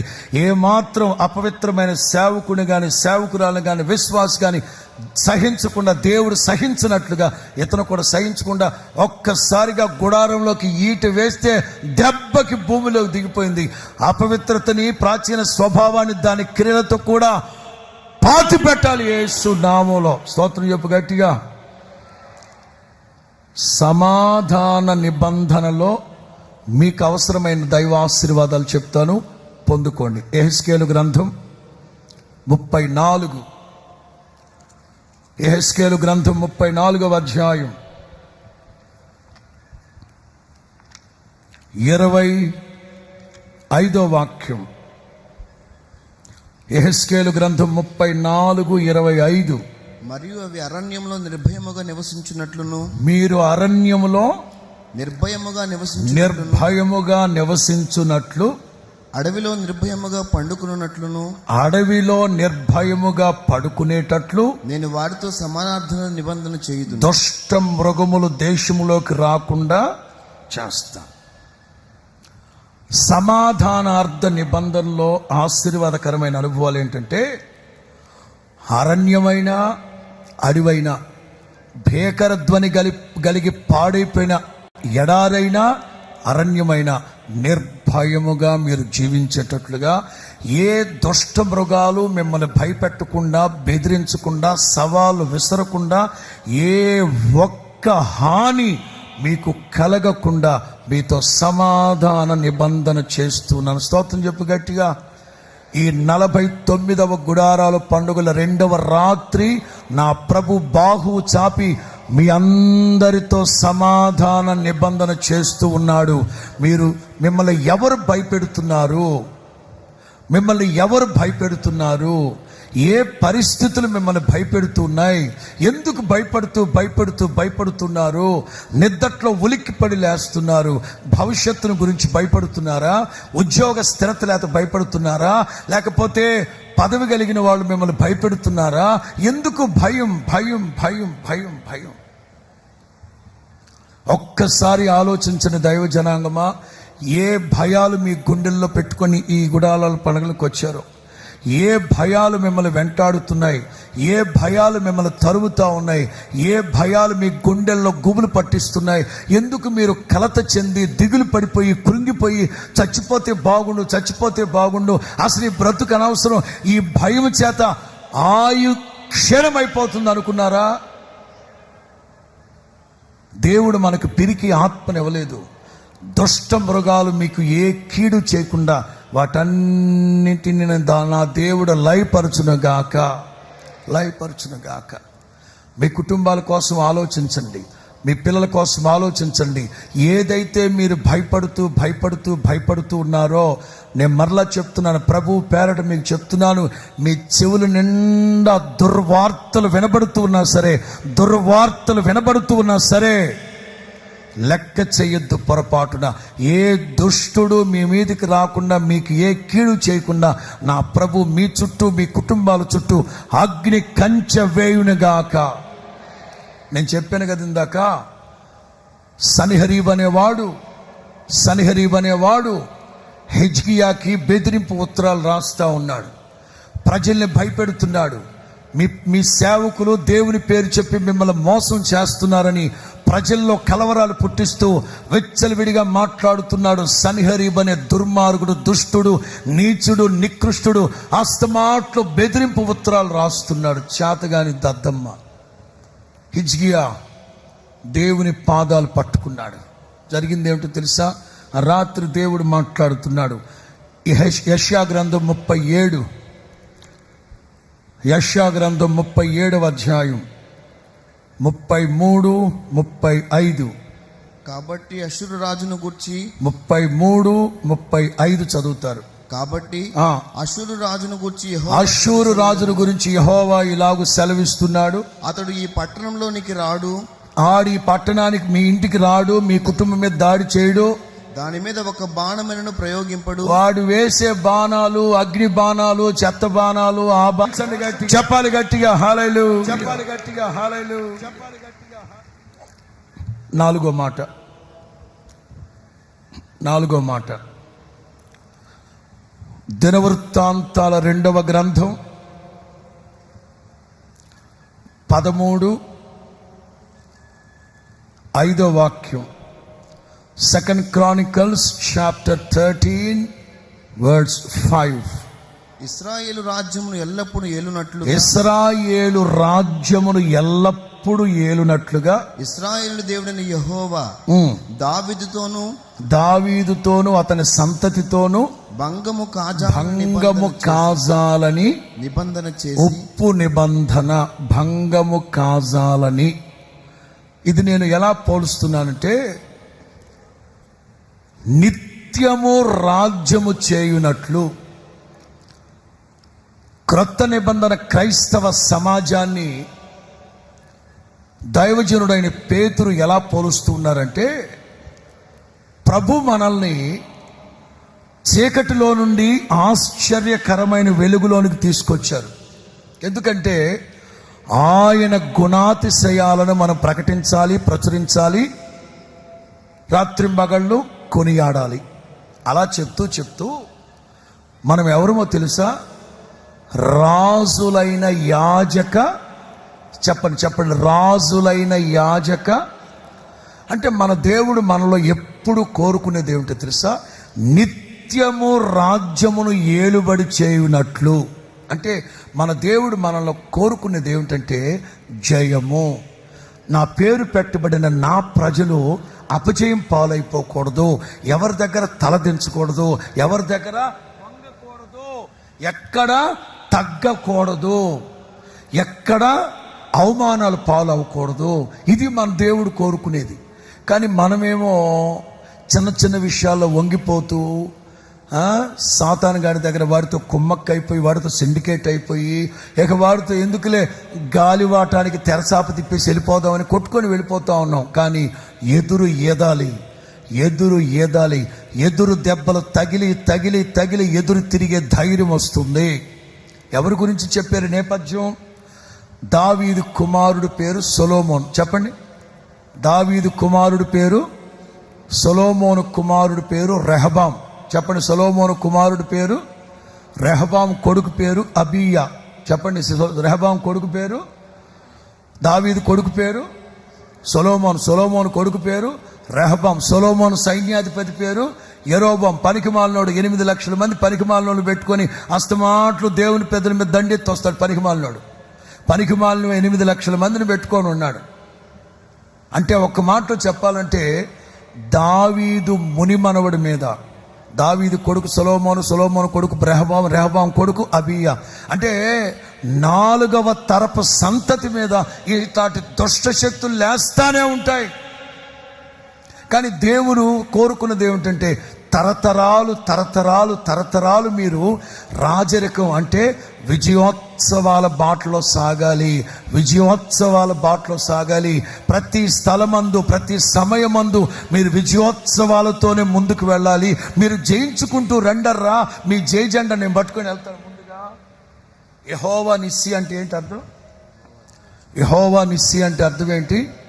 The lord god is our victorious banner. యెహోవా నిస్సి అంటే the lord god of Jehovah is our victorious banner. యెహోవాయే మాకు జయధ్వజము. కానీ హెబ్రీ భాషలో ఉన్న మాట ఏంటో తెలుసా? మనము జయించి, దేవుడు మనకు జయం అనుగ్రహించి, దేవుడు మన పక్షమై యుద్ధం చేసి, యేసుతో టీవీగాను అలా మనం యేసయ్యతో టీవీగా వెళ్తా ఉంటే మన పక్షమై దేవుడు జెండా పట్టుకొని మన ముందు వెళ్తా ఉంటాడంట. వాస్తవంగా పెద్దోళ్ళు రాజకీయ నాయకులు వెళ్తూ ఉంటే జెండా ఎవరు పట్టుకుంటారు? ఎమ్మెల్యేలు ఎంపీలు పట్టుకుంటారా? పట్టుకోరు. ఈ అమాయకులైన కార్యకర్తలు వాళ్ళు సచ్చేవి మధ్యలో. వీడు బాగానే ఉంటాడు, ఇలా నాయకుడు, వీడు మంత్రి బాగానే ఉంటాడు, కొత్త పుణ్యానికి వీళ్ళు తత్తా ఉంటారు కార్యకర్తలు. జెండాలు మోసేది ఎవరు? వాళ్ళు అట్లా అది ఎత్తాడే ఇజ్రాయేలు. లేదండి, ఇద్దరు అన్నదమ్ములు లేకండి, అదిగో చింటూ బంటు, అదిగో భీముడోళ్ళు బ్రదర్స్ వాళ్ళిద్దరు. ఎత్తు. గత సంవత్సరం ఈ వేళప్పుడు రాజు పాట పాడుతూ ఉంటే దొల్లగొట్టేసాం. పోయినసారి వేద్దాం, ఈ రాత్రి రేపు రాత్రి పండగగా. అదిగో జెండా. కానీ మనం గెలుపుతో ముందుకెళ్తా ఉంటే మన పక్షమై మన దేవుడు మన జెండా పట్టుకొని మన పక్షమై వకలతో పుచ్చుకొని ముందెళ్తా ఉంటాడంట ఆయన. ఎంత సంతోషం అండి బాబా ఇది. హల్లెలూయా చెప్పండి గట్టిగా, హల్లెలూయా. ఇక్కడ మాట చెప్తాను. మనం తెలుసో తెలియకో బాల్య దశలో, యవ్వన దశలో దేవుని మనస్సుని బాధపెట్టి గాయపరిచి ఎన్నో సందర్భాల్లో లేటెస్ట్ మాటలు కదా ఇవి, బ్రేకప్. ఏంటది? చెప్పు తెగుద్దు అన్నాడు ఒక అతను. 3 సంవత్సరాలు ఎవడు ప్రేమించుకున్నాడు, 3 రోజుల తర్వాత బ్రేకప్. ఏంట్రా ఇది అన్నాడు ఒక ఆయన. నాకేం తెలుసు. బ్రేకప్ ఇది మామూలు నిబంధన కాదురా. దేవుడు మనతో చేసిన నిబంధన భంగము కాజాలని నిబంధన. చెప్పు, ఏ నిబంధన? ఎన్నిసార్లు దేవునితో చేసిన నిబంధన పోగొట్టుకున్నావు? ఎఫ్రాయిం, నిన్ను గురించి మాట్లాడాలనుకున్న ప్రతిసారి నా కడుపు మండిపోతుంది, నా గుండెల్లో తీరని వేదనగా ఉంది. నువ్వు చేసిన వెధవ పనులు అట్లాంటివి. కాడికి లోబడిన కోడి వలె వెచ్చలుడిగా ప్రవర్తించావు. కానీ తప్పక నిన్ను కరుణిస్తా. ఏంటండి మీ ఇద్దరి మధ్యలో అంత లింక్ ఏంటండి సార్? లింక్ అంటే ఏం చేద్దాం? వాడు తన తొడ జరుచుకున్నాడు. ఏం జరుచుకున్నాడు చెప్పబ్బా? ఏం జరుచుకున్నాడు? ఈ రాత్రి మీరందరూ తొడ జరుచుకోవాలి. ఇక్కడ జరుచుకో మాకండి, వాపు వచ్చింది. మళ్ళీ జెండు బాంబు బొక్క ఇక్కడ ఎఫ్రాయిం తన తొడ చరుచుకున్నాడట. ఎందుకని? హెబ్రీయులకి ఒక అలవాటు.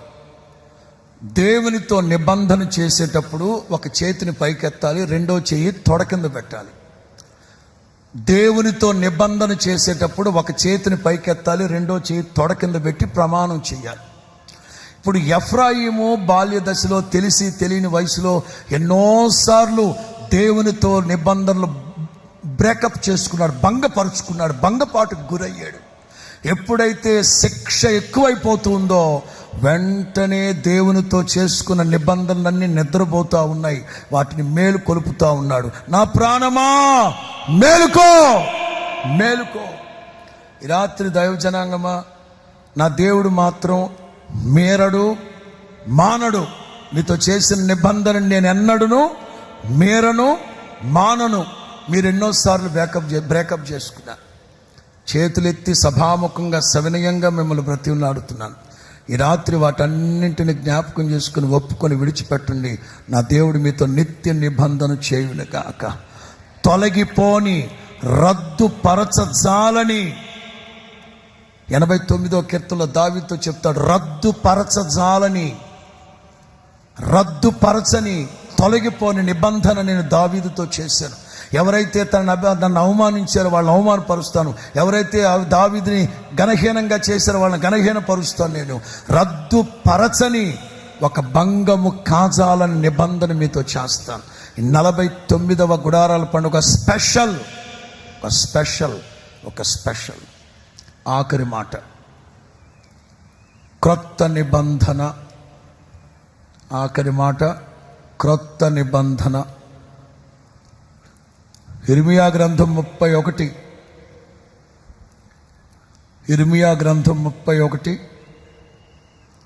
32, 33 చదువుదాం. ఇర్మియా గ్రంథం 31వ అధ్యాయం 31, 32, 33. ఇదిగో నేను ఇశ్రాయేలు వారితోనూ యూదా వారితోనూ క్రొత్త నిబంధన చేయు దినములు వచ్చుచున్నవి. ఇదే యెహోవా వాక్కు. ఇదే యెహోవా వాక్కు. అది ఐగుప్తులో నుండి వారిని రప్పించుటకై నేను వారిని చేయి పట్టుకున్న దినమున వారి పితరులతో నేను చేసిన నిబంధన వంటిది కాదు. నేను వారి పెనిమిటి అయినను నేను వారికి పెనిమిటినైనను వారు ఆ నిబంధన భంగము చేసుకున్నారు. ఇదే యెహోవా వాక్కు. ఈ దినములైన తర్వాత నేను ఇశ్రాయేలు వారితోను యోధా వారితోను చేయని నిబంధన ఇదే వారి మనస్సులలో నా ధర్మ విధి, వారి మనస్సులలో వారి హృదయములో ధర్మ విధిని ఉంచుతాను, వారి హృదయం మీద దాన్ని వ్రాస్తాను. ఇదే యెహోవా. పాతది కాదు, నేను వాళ్ళతో ఒక క్రొత్త నిబంధన చేయబోతున్నాను. పాత నిబంధన పక్కన పెట్టండి, వాళ్ళు రద్దు చేసుకున్నారు, నేను దాన్ని మర్చిపోయి లెట్ ఇట్ బి. క్రొత్త నిబంధన మీరు గుర్తుపెట్టుకోండి. వారి మనస్సులో ధర్మ విధులు రాస్తాను, వారి హృదయంలో నా మాటలు రాస్తా. కొత్త నిబంధన సంఘానికి ప్రభు చెప్పే మాట. ఆ రోజులు వస్తాయి, ఆత్మతో సత్యముతో ఆరాధించే రోజులు వస్తాయి, అవి వచ్చే ఉన్నాయి. దైవ జనాంగమా, ఇదిగో మన బైబిల్లో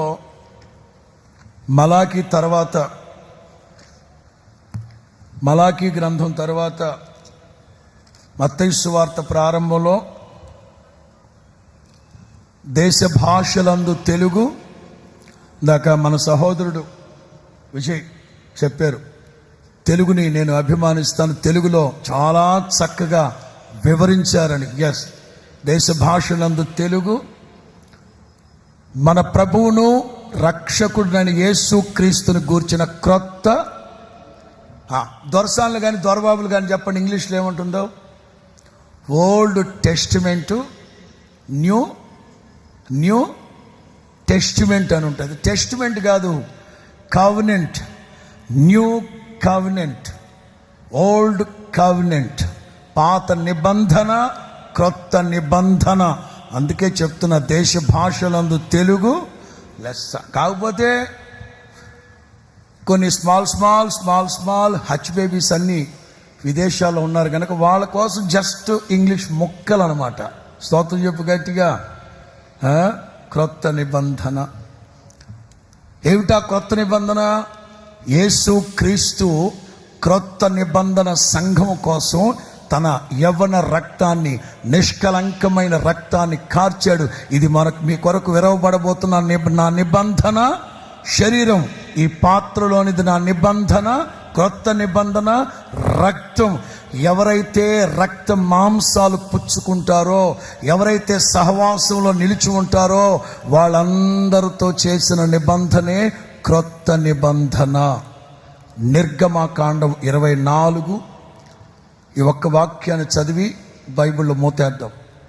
నిర్గమ 24 7 నుంచి 11 వాక్యాలు. నిర్గమ 24 7 నుంచి 11. అతడు నిబంధన గ్రంథము తీసుకొని ఎవరు ప్రజలకు వినిపింపగా వారు యెహోవా చెప్పినవన్నీ చేయుచు విధేయులమై ఉందుమనిరి. మొదట విశ్వాసులైన వాళ్ళు దేవుని వాక్యాన్ని వినాలి, వినాలి, వినాలి, వినాలి, వినాలి. అపోస్తుల కార్యంలో రాసింది వాళ్ళు అపోస్తుల బోధయందును. ఆగక్కడ చదువు 7వ వాక్యం నుంచి. ప్రజలకు వినిపించగా వాళ్ళు విని యెహోవా చెప్పినవన్నీ చేయుచు విధేయులై ఉందుమని. అప్పుడు మోషే రక్తమును తీసుకుని ప్రజల మీద ప్రోక్షించి, ఇదిగో ఈ సంగతులన్నిటి విషయమై యెహోవా మీతో చేసిన నిబంధన రక్తం ఇదే అని చెప్పాను. తర్వాత మోషే, అహరోను, నాదాబు, అహీబు ఇశ్రాయేలు పెద్దల్లో 70 మంది ఎక్కిపోయి కొండ మీదకి ఎక్కి వెళ్ళారు. ఇశ్రాయేలు దేవుని చూచిరి. అమ్మా, ఎవరిని చూశారట? ఈ రాత్రి పరిశుద్ధుల మధ్యలో క్రీస్తు మహదైశ్వర్యం ఎట్టిదో మీ అందరి మనోనేత్రాలు తేటగా వెలిగించి నా ప్రభు తన ప్రత్యక్షతను చూపెట్టబోతున్నాడు మీకందరికీ. ఎవరెవరు యేసయ్యను చూడాలనుకుంటున్నారు? వారందరూ దేవునిని చూచిరి. ఆయన పాదముల క్రింద నెగనెగలాడు నీలమయమైన ఆయన పాదముల కింద నెగనెగలాడు నీలమయమైన వస్తువులు వంటివి ఆకాశ మండలపు తేజమంటిని ఉండిన ఆయన ఇశ్రాయేలులోని ప్రధానులకు ఏ హాని చేయలేదు. వారు దేవునిని చూచి అన్నపానములు పుచ్చుకొని. చాలు. ప్రభువు రాకడ వాక్యం అపోస్తుల బోధ యందును, రొట్టె విరుచుట యందును, ప్రార్థన యందును ఎడతెగక నిలిచి ఉన్నారట. ఇది నేను ఒక్క మాటలో చెప్పాలంటే, యేసు క్రీస్తు సియోనును కట్టి మహిమతో దిగిరాబోతూ ఉన్నారు. అలంకదో రాబోవు ఉగ్రతలో నుంచి తప్పించబడుదురుగాక. అలంకరింపబడిన రాజుని కన్నులారా చూసుదురుగాక. ప్రభు త్వరగా రాబోతున్నాడు. ప్రస్తుతం ప్రపంచం యొక్క పరిస్థితులు గనక మనం సమీక్షిస్తే, నేడో రేపో ప్రభు రాకడ రాబోతూ ఉంది. ప్రభు రాకడకు సిద్ధపడదుము గాక. కొన్ని మాటలు మీకు చెప్పాలి. ఎవరు చూస్తారా ఆయన్ని? కృపలో నిలిచిన సంఘమే, మహిమ కలిగిన సంఘమే, అన్నపానములు పుచ్చుకున్న దేవుని సంఘమే ఆయనను చూస్తారు. వాళ్ళకి ఏ హాని కలగదు. ఆ రోజు సంబరం, ఆ రోజు మహిమ కలిగిన దినం, ఆ రోజు మహోన్నతమైన మంచి దినం. 2 మాటలు చెప్తాను. ఆ రోజున మంటల్లోకి వెళ్ళిపోయే గుంపు ఒకటి, మహిమలోకి వెళ్ళే గుంపు ఒకటి. మాట్లాడండి ఆ మాట. మంటల్లోకి వెళ్ళిపోయే గుంపు ఒకటి, మహిమలోకి వెళ్ళిపోయే గుంపు ఒకటి. కనికరింపబడే గుంపు ఒకటి, కాల్చబడే గుంపు ఒకటి. ఆవేదన పొందే గుంపు ఒకటి, ఆనందపడే గుంపు ఒకటి. విడవబడే గుంపు ఒకటి, ఎత్తబడే గుంపు ఒకటి. దాచబడే గుంపు ఒకటి, దాల్చబడే గుంపు ఒకటి. ఒక్క మాటలో చెప్పాలంటే, ఎవరైతే విడవబడతారో అగ్ని ఆరదు, పురుగు చావదు, ఆకలి మంటల్లో చెక్కబడి అల్లాడిపోయే రోజులు రాబోతున్నాయి. ఏ హాని కలగకుండా మహిమ కలిగిన ప్రభువుతో మనం వెళ్ళిపోయి ఆయన కవిగిట్లో సంబరపడాలంటే, మారు మనసు పొంది, రక్షణ పొంది, పవిత్రమైన ఆశయాలతో సంఘములో నాటుబడి, రక్త మాంసంలో పాలు పొందుతూ మంచి మనస్సాక్షి గలవారై ఆయన మనకిచ్చిన రక్షణ భయముతో వణుకుతో కొనసాగించుకుంటూ పరిశుద్ధతలో నిలిచి ఉన్నవాళ్లే ఆయన. వారిలో ప్రతివాడు సియోనులో దేవుని సన్నిధిని కనబడును గాక. ఆశ్చర్యకరుడైన తండ్రి, జీవాధిపతి అయిన ప్రభువా, మీకు స్తోత్రాలు చెల్లిస్తూ ఈ రాత్రి 2వ సందేశంలో కూడా మీరు మా ఎదుట నిలిచి మీ హృదయం తెరచి మాతో ముచ్చటించి మా హృదయ అభిలాషను తీర్చినందుకు నీకు స్తోత్రాలు చెల్లిస్తున్నాను. అడిగిన వాటికంటే, ఊహించిన వాటికంటే అత్యధికముగా చేయు శక్తి కలిగిన సామర్థ్యత గల దేవుడవునైనా, మీ వాక్కు కొరకు మేము వేచి నిలిచినప్పుడు మీరు ధారాళంగా మీరు మాతో ముచ్చటిస్తూ వచ్చారు. సమాధాన నిబంధన చేసే దేవునిగాను, నిత్య నిబంధన చేసే దేవునిగాను, భంగము కానేరని నిబంధన చేయు దేవునిగాను, ప్రభువా క్రొత్త నిబంధన చేసిన తండ్రిగాను మా ఎదుటి నిలిచారు. మీరు ఎన్నడూ కూడా మాట మారని, మాట మీరని, జవదాటని దేవుడవునైనా శిరస్సు ఉంచి నమస్కరిస్తున్నాము. మీ పాదాలు ముద్దు పెట్టుకుంటున్నాము. మిమ్మల్ని కలిగి ఉండడం మా జీవిత ధన్యత. మీ ముఖం చూడడం మా జీవిత భాగ్యం. మీ మాటలు వినడం మా జీవిత ఆశీర్వాదకరం, క్షేమకరం. ఈ రాత్రి నీ ప్రజలను మీరు దృష్టించి, మీ సేవకుని ముఖాంతరములో నుంచి మీరు దర్శించి, మీ బిడలను మరొక్కసారి వెన్ను తట్టి చేపట్టి నడిపించడానికి ఇష్టపడిన దేవుడవు.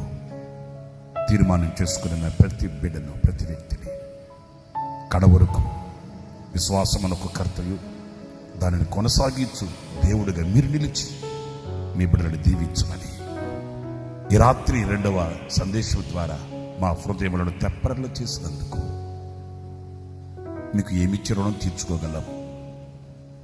నాయన, రక్షణ పాత్రను చేతబట్టి మీ నామందు ప్రార్థన చేయించు, మీకు స్తుతి సుమాంజలి అర్పిస్తూ మీ నామాన్ని హెచ్చించి ఈ మనవులు మీ సముఖములో అడిగి పొందుకొని ఉన్నాము తండ్రి.